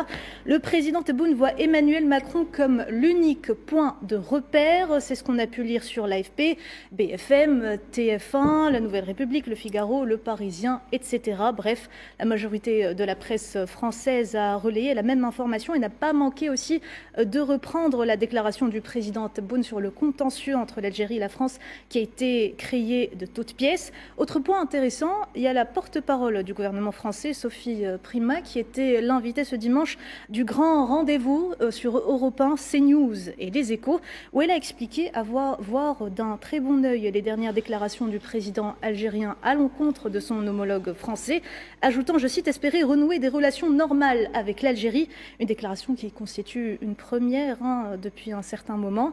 Côté international, les médias turcs, libanais, britanniques, espagnols, italiens ont aussi repris les déclarations du président Abdelmadjid Tebboune. Macron est la seule référence pour résoudre les différends avec la France, c'est ce qu'on a pu lire sur le quotidien libanais An-Nahar, ou encore un autre titre qui a cette fois abordé le retour à la normale des relations algéro-espagnoles sur la Gaceta. Alors voilà, grosso modo, c'est ce qu'on a pu remarquer sur les médias internationaux concernant les déclarations du président Tebboune qui ont été relayées en masse, y compris par les médias Bolloré qui sont très souvent hostiles à l'Algérie. Justement, Badis Renissa, je voulais savoir ce que vous en pensiez de ça. Écoutez, je pense que, d'ailleurs, je reviens sur la déclaration du président Emmanuel Macron il y a quelques jours où il avait évoqué la clairvoyance du président Abdelmadjid Tebboune. C'est très important de le souligner. Et je pense que nous avons aujourd'hui, à travers ces titres, y compris chez l'ennemi, chez les médias ennemis, notamment hostiles, puisque la polarisation de certains médias français notamment qui puisent je dirais leur force justement dans le discours haineux et notamment dans la division en prenant l'Algérie comme cible première et cible de premier choix, aujourd'hui ne peuvent que s'incliner à travers cette reconnaissance finalement de cette clairvoyance. Le vent serait en train de tourner pour... Alors, je prends des pincettes effectivement, puisque là on parle quand même d'une réaction à chaud, effectivement. Mais qui reste quand même inhabituel. Bien sûr, et singulier. Mais encore une fois, ce qui renforce et réconforte effectivement cette leçon de diplomatie que le président de la République, Abdelmadjid Tebboune, a donnée hier à la France entière, à commencer par le président jusqu'à les autres acteurs, notamment les turbulents de l'équation. Donc je pense que c'est tout à fait normal aujourd'hui que cette illustration, cette clairvoyance, cette vision, surtout cette sagesse, cette raison, notamment que donne le président Abdelmadjid Tebboune à travers son discours hier et à travers la crise, qui a été encore une fois, il le rappelle, fomenté de toutes pièces, mais surtout aussi dans une cacophonie en France politique. Et là, on peut parler effectivement de cette instabilité politique qui rend peut-être parfois cette crise insoluble, puisque nous avons un gouvernement qui est sous sursis, donc il y a des compromissions avec notamment l'extrême droite pour pouvoir pérenniser et rester à flot. Donc, mais encore une fois, je pense que c'est très révélateur et très symptomatique que, je dirais, l'équation est en train de changer, que l'espoir est en train d'émerger, notamment pour les Français. Si vous permettez, je vais aller dans votre sens. Le président Abdelmadjid Tebboune a parlé de 3 voisins de la France, l'Italie, l'Espagne et l'Allemagne. Ça veut dire si ça ne marche pas avec vous, ça peut marcher avec les autres. Il a parlé de la Slovénie. Il a parlé de la Slovénie, de la Slovaquie, de la République tchèque aussi. Oui, de la Tchéquie. La Pologne et la Serbie. Tout ce qui Tout l'entourage de la France, ça veut dire quoi? C'est important. Comme quoi, on a des relations excellentes. Absolument. On peut même très bonne sur le plan économique et sans politique. compter également que le président de la République a parlé de relations stratégiques avec les grandes nations de ce monde, à savoir les États-Unis, la Russie ou encore la Chine. Il a également cité l'Inde. On l'écoute, on en reparle. On a eu plusieurs discussions stratégiques avec les États-Unis d'Amérique. Il y a eu un passé. Je ne parle pas uniquement des otages qu'on a libérés ou autres, etc. Même du temps de l'émir Abdelkader, les relations étaient excellentes. Et je dirais que les États-Unis, c'est le seul pays occidental où il y a un village, une petite ville qui est du nom de notre héros national, l'émir Abdelkader. Je dirais que les relations entre nous et Washington s'améliorent quotidiennement. On a signé des accords militaires aussi. L'Africom fait son refueling chez nous, ils viennent, je l'ai reçu, moi, le général anglais, je l'ai reçu 2 fois, 3 fois même. Et cela n'affecte en rien notre amitié avec la Russie, ni notre amitié avec la Chine, ni notre amitié avec d'autres pays, l'Inde et ainsi de suite. Ça, c'est nos gènes de non-alignés. La Russie, c'est un ami de très très longue date. Nous avons beaucoup de relations avec eux. La Chine aussi. La Chine, ils ont fait beaucoup de choses pour l'Algérie, comme nous aussi, nous avons fait beaucoup de choses pour eux. Nous avons réussi, à travers l'Assemblée générale, à forcer l'entrée de la Chine comme membre à part entière à l'ONU. Elle en était exclue. Voilà, Mehdi, un commentaire. Il y a une chose, moi, qui me fait doucement rire, et je vous prends. prends tous à témoin. Est-ce que vous avez remarqué, par exemple, lors de sa dernière interview à l'Opinion, lors de son interview hier avec les médias nationaux, est-ce que vous avez remarqué qu'à chaque intervention du président de la République, à chaque intervention, ses propos sont analysés, décortiqués. Il y a presque une autopsie de ses propos sur toutes les télévisions et tous les journaux étrangers. Est-ce que vous avez remarqué que quand Emmanuel Macron ou, je ne sais pas, d'autres chefs de gouvernement, présidents de diverses républiques, ça passe pratiquement inaperçu, hormis dans leur pays, hormis sur le plan de vue national. Mais vous n'avez pas remarqué qu'à chaque fois que le président Abdelmadjid Tebboune prend la parole, c'est repris de partout. Il casse les réseaux sociaux à chaque fois, à chaque intervention qu'il fait. Ça me fait doucement rire.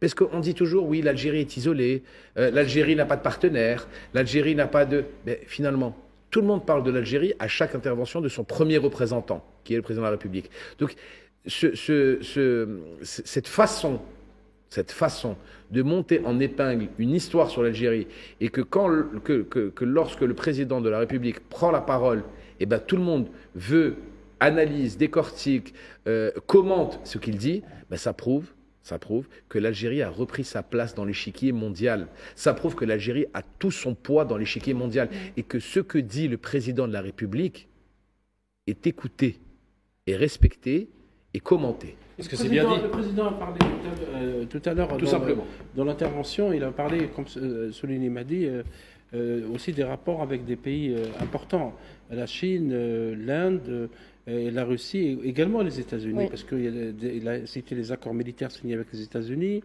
il a signé aussi la relation qu'il y a avec l'Africom, le commandement des forces armées américaines en Afrique, et il a aussi évoqué la nécessité, et c'est une phrase importante, être ami d'un pays ne signifie pas être son vassal.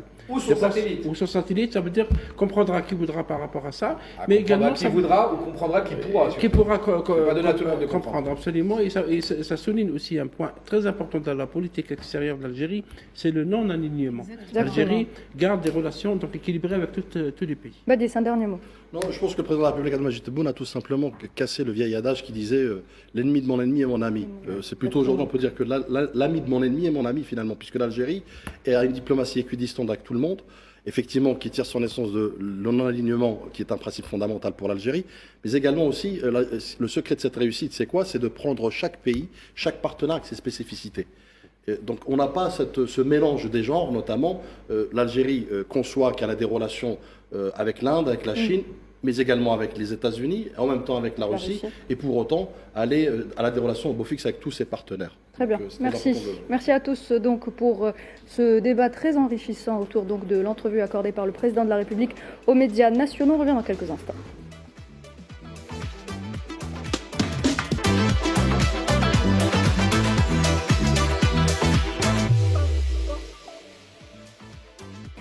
Et on est de retour pour une dernière partie de votre émission Hebdo Show. Et pour cette dernière partie, Nariman Zekar a décidé de nous faire un bilan plutôt, Nariman, en cette fin du mois de Ramadan. L'heure est donc au bilan. Quels sont les programmes qui ont rassemblé le plus de téléspectateurs? Et vous allez nous en parler avec notre invité ce soir, qui est Badis Khaldi, fondateur de la start-up algérienne Audimatic. Bonsoir.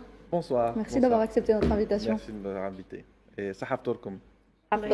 Alors comme vous venez de le dire, Nouhad, nous arrivons à la fin du mois sacré de Ramadan, période qui a été marquée, on l'a vu les semaines précédentes, par un boom des productions audiovisuelles algériennes. Alors on sait que l'audimat des chaînes TV algériennes explose pendant le Ramadan, mais à quel point? C'est justement pour ça que vous êtes avec nous ce soir, Badis Khaldi, pour nous donner des chiffres concrets sur les fréquences de visionnage des feuilletons algériens par la société. Alors votre start-up Audimatic a fourni quelques chiffres, quelques pourcentages de visionnage des programmes audiovisuels algériens entre le 1er mars, le 10 mars et le 20 mars 2025. Une étude qui a été faite sur 12 feuilletons, c'est bien ça? Oui, tout à fait. Alors, sur 3 semaines, c'est le feuilleton Bent la Mahrousa, réalisé par Oussama Qabi, qui a été le premier sur les charts, avec un audimat enregistré de 30,92% par rapport au premier jour, où tous les feuilletons étaient à peu près ex aequo. Donc, avant de nous pencher sur les chiffres, Badis Khaldi, est-ce que vous pouvez nous expliquer comment fonctionne Audimatic pour donner une idée à nos téléspectateurs? Rebonsoir tout le monde. Audimatic, en fait, c'est une plateforme qui mesure l'audience télévisuelle sur satellite et IPTV en temps réel. Donc, quand on dit on a fourni une étude, en fait, on a fourni une mesure parce que les données sont enregistrées jour par jour, 24 heures sur 24 heures, toute l'année. Sauf panne technique, bien sûr, qui peut arriver, on ne sait jamais. Mais Audimatic enregistre les audiences. Elle enregistre les audiences dans plusieurs pays du MENA, du Moyen-Orient et même en Europe. Et donc, on peut, grâce à cette plateforme, avoir instantanément l'audience d'une chaîne qui est diffusée sur satellite ou en IPTV dans n'importe quelle région du monde. Et on espère étendre cette plateforme sur d'autres pays en Afrique et même en Amérique et en Asie. Aujourd'hui, on est en train de discuter. Donc en Algérie particulièrement, on n'a pas fourni une étude, on a fourni des mesures, on a pris un échantillon de 3 jours significatifs qui sont, juste pour faire simple, le premier jour de Ramadan, le 10e jour et le 20e jour. Donc voilà. Mais on peut aller sur d'autres jours. Est-ce que c'est suffisant 3 jours? Non, c'est pas suffisant. Nous on a les enregistrements tous les jours, mais en fait, on a pris un échantillon pour voir l'évolution du choix de téléspectateurs, comment il se fait entre le premier et plus tard, et comment elle va stabiliser l'audience télévisuelle. Pas par rapport aux chaînes de télé, mais on a essayé cette fois-ci pour le mois de Ramadan de parler de programmes. En fait, on a lancé un nouveau concept qui s'appelle la météo des programmes. Donc, au lieu qu'on va mesurer et donner des chiffres et comparer des chaînes, parce qu'une chaîne, quand elle diffuse sur 24 heures, on ne peut pas dire voilà l'audience de la chaîne, parce qu'il y a des chaînes qui sont performantes le matin, qui sont des bonnes matinales, et des chaînes qui sont performantes l'après-midi, il y a des chaînes qui sont performantes l'après-midi, il y en a des émissions le soir. Mois de Ramadan, c'est quelque chose de particulier, où il y a une concurrence, on voit, dans les pays arabes et dans les pays du MENA pendant le Ramadan, où il y a une offre de programmes très riche, et il y a une compétition qui s'installe particulièrement le mois de Ramadan. Après le fطور, en voilà. particulier. Et les téléspectateurs, ils le savent. Tout le monde attend le feuilleton de Ramadan. Le prime time. Voilà, le prime time. Ouais. Donc au lieu de comparer une chaîne par rapport à d'autres, on a voulu mettre en avant le programme, qui est le contenu, qui est le cœur de l'émission. C'est-à-dire, et on va parler par exemple de certaines émissions. Donc au lieu de donner une courbe d'une chaîne le soir, on va prendre le programme. Est-ce que ce programme qui a buzzé sur les sites internet et tout ça, est-ce que réellement, quelle est la mesure, non pas vue après sur des plateformes YouTube un mois après, mais à l'instant T, quand il est diffusé, quel a été le vrai choix de la famille, de téléspectateurs face à la télé. Donc on a pris le premier jour. Pourquoi? Parce que le premier jour, les gens ils découvrent. Le premier jour, ils découvrent. Et on voit bien que lorsqu'on a, sur les chiffres qu'on a donnés, le premier jour, les gens avaient 3-4 programmes à peu près équivalents. Les gens se cherchent, chacun cherche sa série préférée. Surtout que tout passe en même temps, à la même heure. Exactement. Donc là, je dirais même qu'il y a une erreur de programmation. Mettre tous les programmes au même slot, aux mêmes heures, je pense que c'est une erreur stratégique. Pourquoi? Parce que chaque chaîne veut diffuser au prime time, à la porte, elle investit beaucoup et elle veut gagner le gros lot. Une programmation plus intelligente, ce serait de dire j'ai les programmations des autres et par rapport à ce que j'ai investi, quelle est la meilleure façon stratégique de reprogrammer. Mais ça, on ne peut pas le savoir si on n'a pas un outil qui mesure et qui voit la réaction des gens. Mais parfois, les gens sont fidélisés à la chaîne, même pas au programme. Ils sont habitués de voir cette chaîne, ils vont la voir et ils ne vont pas chercher ce que les autres diffusent. Oui et non. Moi, je le vois oui et non. Je le vois sur d'autres pays parce qu'on mesure, je suis en train de comparer la façon de consommer la télévision. Et ça, c'est intéressant avec un outil. Comment on consomme la télévision en Algérie si on diffusait dans un autre pays. Et on voit bien que les gens vont consommer la télévision différent d'un point de vue culturel. Les gens sont habitués à une chaîne parce que cette chaîne, elle est arrivée à les fidéliser. C'est-à-dire il y a des chaînes qu'à un moment donné, qui a une espèce de marque. Voilà. C'est-à-dire quand je veux regarder les infos, j'espère qu'on va regarder Al24 par exemple, ou on va regarder une chaîne de news, ou quand on veut voir le discours présidentiel ou un truc comme ça, quelle chaîne de news?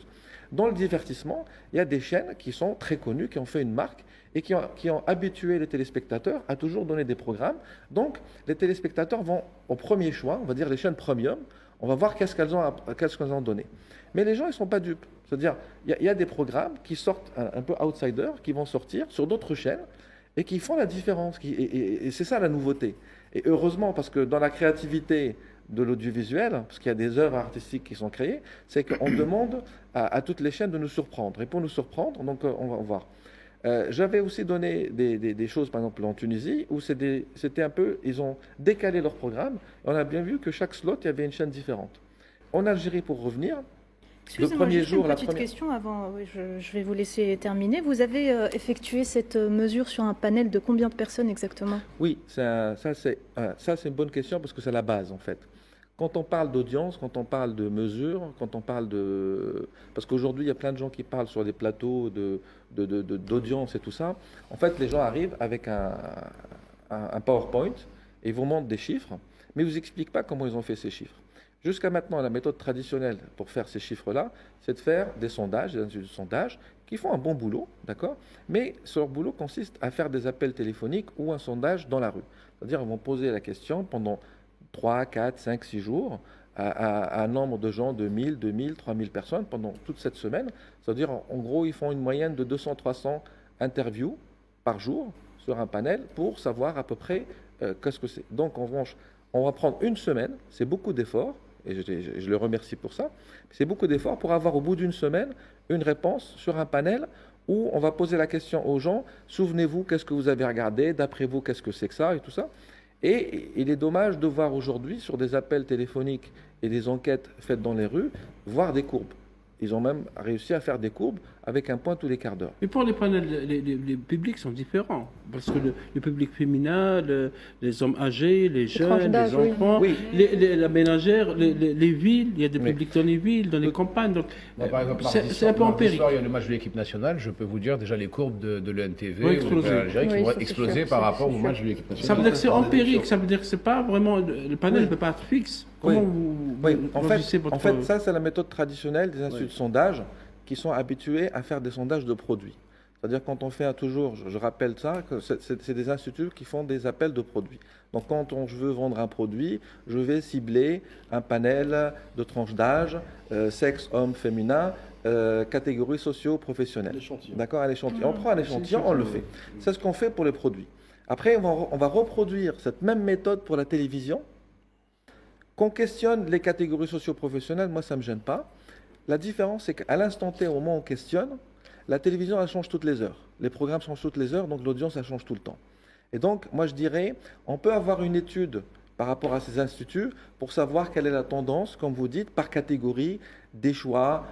J'aime plutôt ça, je préfère, j'ai plutôt une tendance à avoir du divertissement, j'ai plutôt tendance à avoir du sport, j'ai plutôt tendance, comme disait le match de foot, j'ai plutôt tendance à faire ça.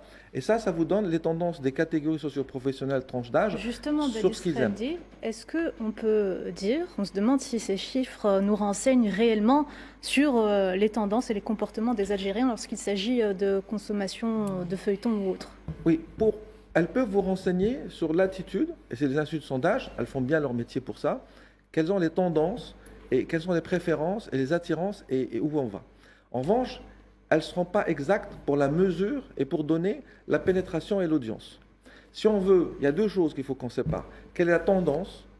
D'accord? Est-ce qu'ils ont vu sur des télés? Est-ce qu'ils ont vu sur des tablettes? Ça, on le fait par des questions. D'accord? Parce qu'on va dire aux gens comment vous consommez.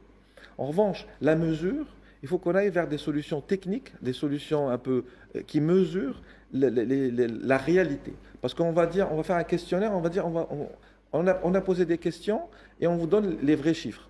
Ben non, c'est des chiffres par rapport à des gens à qui on a questionné et par rapport à leur mémoire. Et personne ne se souvient ce qu'il a vu hier. Moi, je ne sais pas si les téléspectateurs peuvent me dire qu'est-ce qu'ils ont vu la semaine dernière à midi, un lundi. Et vos calculs se font sur le premier écran ou le deuxième écran? Est-ce que c'est sur la télévision? Est-ce que sur le téléphone, les tablettes, l'Internet? Nous, on mesure la télévision linéaire. La télévision linéaire satellitaire. C'est-à-dire, à un moment donné, là maintenant, on est en train de faire un direct. À l'instant T, maintenant, quand on diffuse sur cette chaîne, il y a plusieurs chaînes qui diffusent d'autres programmes. C'est-à-dire, à cet instant-là, on est en compétition, on est en train de transmettre tous sur le même transpondeur, sur le même signal. Le téléspectateur, il est chez lui, il a une télécommande. Quelle chaîne il va choisir? Et ça, c'est une réponse, c'est la première réponse. Je transmets un signal, je transmets un message, je transmets ma chaîne, mon programme. Est-ce que le téléspectateur qui est chez lui, et il a une large gamme, il a 1000 chaînes de satellitaires qu'il peut voir, est-ce qu'il va voir ma chaîne ou non? D'accord? Donc ça, c'est le chiffre, ça, c'est la mesure. C'est pour ça que je dis, moi, je n'ai pas une tendance, c'est une mesure. Après, on peut compléter par des études. Est-ce que je devrais faire tel programme, où on questionne les gens? Je pense que les instituts de sondage ont un rôle à jouer là-dessus. On n'est pas dans un mode, on est complémentaire.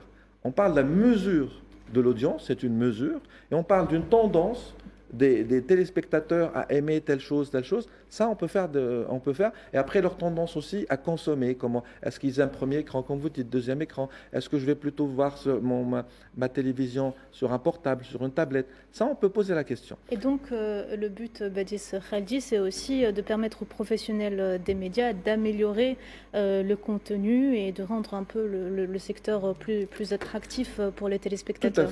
Tout à fait. Aujourd'hui, ce que je parle, cette mesure d'audience sur satellite, c'est ce que utilisent aujourd'hui les médias, c'est ce que sur le YouTube, sur les plateformes VOD. Les plateformes VOD, donc c'est-à-dire YouTube, c'est ce qu'on voit aujourd'hui, les likes, j'ai eu 5000 vues, 4000 vues.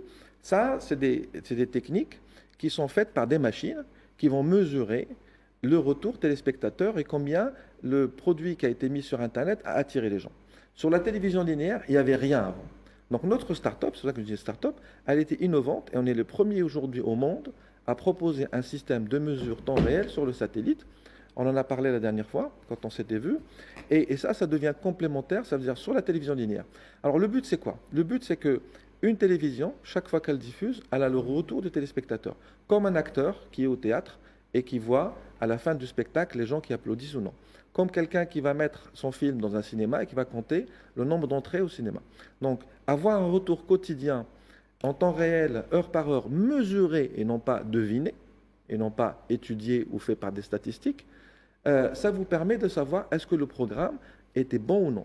Est-ce que aussi le programme a été programmé au bon moment? Il est passé, est-ce que le message est bien passé ou non? Ça vous permet de régler, de définir votre slot de programmation. Ça vous permet de gagner des parts d'audience en travaillant par... c'est la donnée qui va vous driver votre stratégie, qui va vous donner comment vous faites la stratégie. À partir de là, la chaîne va s'enrichir, elle va gagner des parts de marché. L'annonceur va être intéressé de travailler avec une chaîne qui va lui proposer plutôt de mettre des annonces à des slots stratégiques, beaucoup plus stratégiques et beaucoup plus ciblés, parce qu'ils savent qui regarde et comment les gens regardent, ciblés par rapport à des programmes. Le producteur qui produit les cinémas, et on espère aujourd'hui, comme on a fait pour Ramadan, on a produit beaucoup, qu'on continue à produire le reste de l'année, va être intéressé pour dire j'ai produit quelque chose, les gens l'ont regardé, donc le reste de l'année, je peux convaincre des investisseurs de continuer à produire parce qu'il y a un retour positif des téléspectateurs. Qu'est-ce que les gens ont regardé le plus? Peut-être que nos téléspectateurs s'intéresseraient. Quels sont les feuilletons qui ont le plus marché, les comédies, les sitcoms? Non, voilà. les deuxième, troisième positions. Ce qui a, par exemple, ce qui a été le premier jour, il y avait une équivalence entre Net al-Mahrousa, le Hasla, le Faraq. Ils étaient à peu près les trois en pole position entre 18 et 16%. Les trois. Et puis il y avait, juste après, il y avait l'Ard, Arba'a, Safiya, Taba'a qui était entre 8 et 10. Et après, il y avait Tiboucha, la Gazette, donc ça c'était le premier jour. 10 jours après, donc une fois, pourquoi je parle 10 jours, je ne vais pas vous donner les chiffres tous les jours. 10 jours après, une fois que les gens sont habitués à voir, qu'est-ce qu'on a? On a un décrochage de 29% de Bnat al-Mahrousa, donc elle a eu le feuilleton, feuilleton. Oui. Je rappelle juste que tous les feuilletons ne passent pas au même moment, ce qui fait que ces chiffres-là... Mais c'est la même tranche horaire, on peut dire. Pas toujours. C'est entre 18h jusqu'à 22h. D'accord? Donc, quand on parle de cette audience, ce n'est pas l'audience où lui 28 au moment où l'autre il fait 16. Non, c'est 28 au moment où il est passé. L'autre, il a fait 16 au moment où il est passé. Arba'a, ça a marché ou pas? Arba'a, ça a marché. Parce que la deuxième semaine, Bnat al-Mahrousa était à 29, Arba'a était à 23, Safiya était à 19, et juste après, Timoucha est remonté, il était quatrième avec 18, l'Ard qui a suivi avec 15,5, et la Gazette avec presque 15 aussi. Siderjal, il a marché, il était à 13-14%. Al-Hasla, il est un peu descendu, il était à 10%. Et après, le Faraq, il a un peu perdu vis-à-vis des autres. Et on voit que c'est les mêmes chiffres, le 20e jour. C'est pour ça que je rappelle, on a fait juste, on parle de ces chiffres-là, mais on a les chiffres de tous les jours, on a les chiffres de tous les programmes. C'est 20 jours après, comment c'est l'audience? On voit que Bnat al-Mahrousa continue à avoir toujours 30%. Arba'a juste derrière, Safiya. Après la Gazette, Siderjal, Timoucha, l'Ard, Al-Hasla et vice-versa. Moi, j'ai juste un petit commentaire, parce que je vous ai écouté avec attention. J'aimerais vous poser une question qui m'a été posée d'ailleurs depuis votre dernier passage, oui. C'est le comment. Parce qu'en fait, on évoque effectivement aujourd'hui les outcomes, On a besoin des inputs. Vous évoquez effectivement à juste titre l'analyse du comportement, notamment des téléspectateurs et téléspectatrices pendant le ramadan, mais en dehors du ramadan. Mais on aimerait bien savoir, en plus vous le dites en temps réel, c'est-à-dire on a une lecture, une analyse en temps réel, on aimerait bien savoir le process technique qui permet effectivement cela. Parce que vous avez évoqué la méthode standard qui est celle qui relève du sondage notamment, donc avec un échantillon bien défini. Et là aussi, la question se pose en Algérie par exemple, comment vous pourrez créer un échantillon puisqu'il y a des statistiques de profil à déterminer, puisque tout à l'heure Mehdi avait évoqué effectivement la ménagère, l'actif, le CSP, CSP+, qui ont tous des comportements différents, notamment en matière de audiovisuel.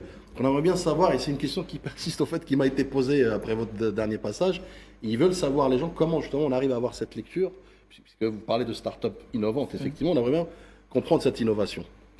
C'est une bonne question, parce que le cœur de l'audience et le cœur des chiffres, c'est la méthodologie, c'est la façon. Donc tout le monde peut faire des chiffres, n'importe qui peut faire, avec un peu d'études, avec un peu de sérieux, on peut faire une enquête. Demain, on peut faire un projet d'école, sortir dans la rue et faire un sondage. D'accord ? Et après, on rentre les données dans un tableur et puis on donne des paragraphes, on donne des belles courbes. L'idée, c'est pas ça. L'idée, c'est de dire comment c'est fait. Quand on présente des chiffres, il faut être transparent avec les gens et dire comment c'est fait.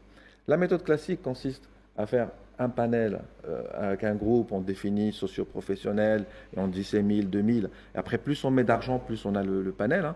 Généralement, elles vont de 800, 1000. Quand on a un peu plus d'argent, ils font jusqu'à 3000. Voilà. Mais c'est coûteux et ça prend une semaine. Pour questionner 3000, il faut savoir qu'ils appellent 400. Notre méthode, c'est de dire, au lieu que j'appelle les gens en Algérie, je vais appeler les gens en Tunisie, je vais appeler les gens partout, et je vais appeler. Notre méthode, c'est de dire, il y a des sociétés qui ont fait depuis 20 ans des études de mesure grâce à des appareils.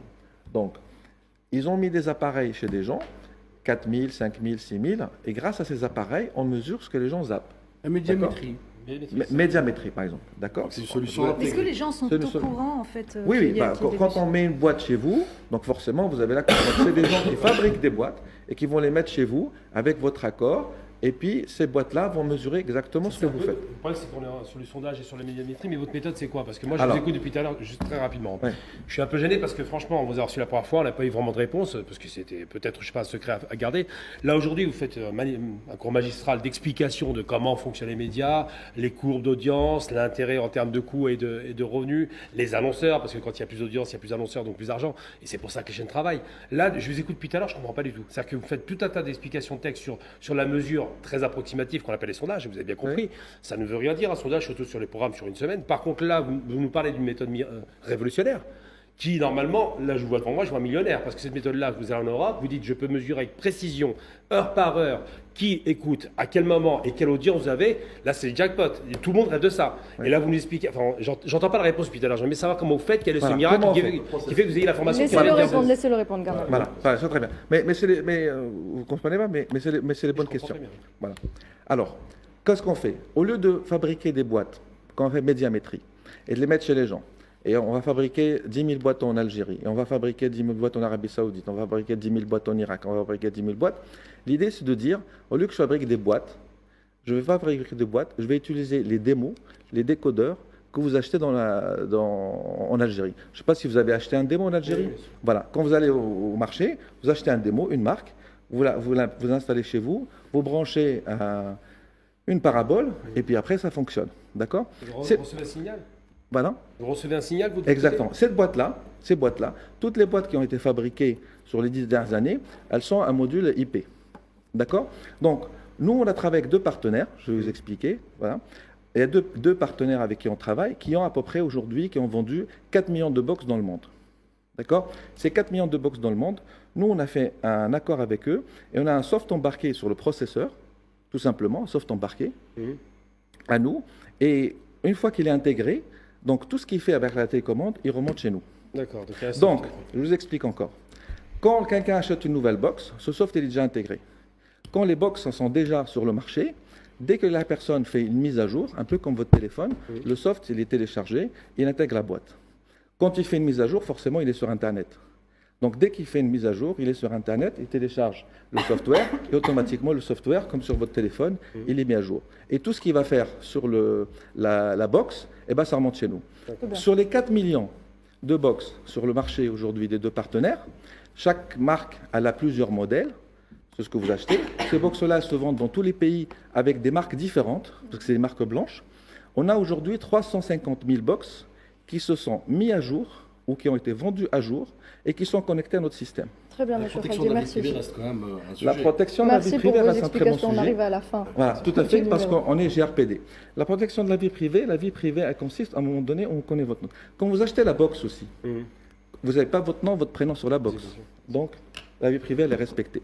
Donc, nous, on n'a pas voulu rentrer dans la catégorie d'âge, le sexe et le nom de la personne, parce qu'on voulait garder, jusqu'à maintenant, la vie privée. Donc, on s'est dit, voilà la limite. Aujourd'hui, ce qu'on voulait savoir, donc, c'est une fois que la personne va zapper, qu'est-ce qu'elle va faire dans son pays, quel type de chaîne il va voir, c'est la première information.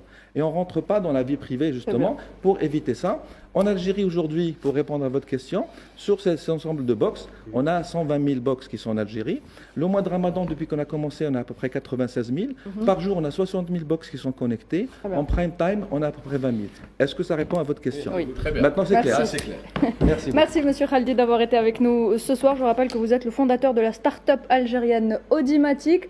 Mesdames et messieurs, avant de nous quitter, nos pensées vont ce soir vers la famille de Jamal Mennad, Allah yarhamou, l'une des légendes du football algérien, l'ancien attaquant de l'équipe nationale d'Algérie s'est donc éteint hier à l'âge de 64 ans des suites d'une longue maladie. Le président de la République, M. Abdelmadjid Tebboune, a présenté ses sincères condoléances à la famille du défunt ainsi qu'à toute la famille du sport. Un des plus grands joueurs de l'équipe nationale de foot. Une légende du football national. Et il a rendu énormément de services à l'équipe nationale et aux différents clubs par lesquels il est passé en tant que joueur, en tant qu'entraîneur, en tant que dirigeant. Un très grand homme et un très grand joueur est parti. Rabbi Rahmo. Et toutes mes condoléances à sa famille, à ses proches et toutes les condoléances de l'équipe d'Hebdo Show et d'Al24 à l'ensemble de sa famille. Mesdames et messieurs, on arrive à la fin de cette émission. Merci à vous de nous avoir prêté attention. Rendez-vous samedi prochain à 22h.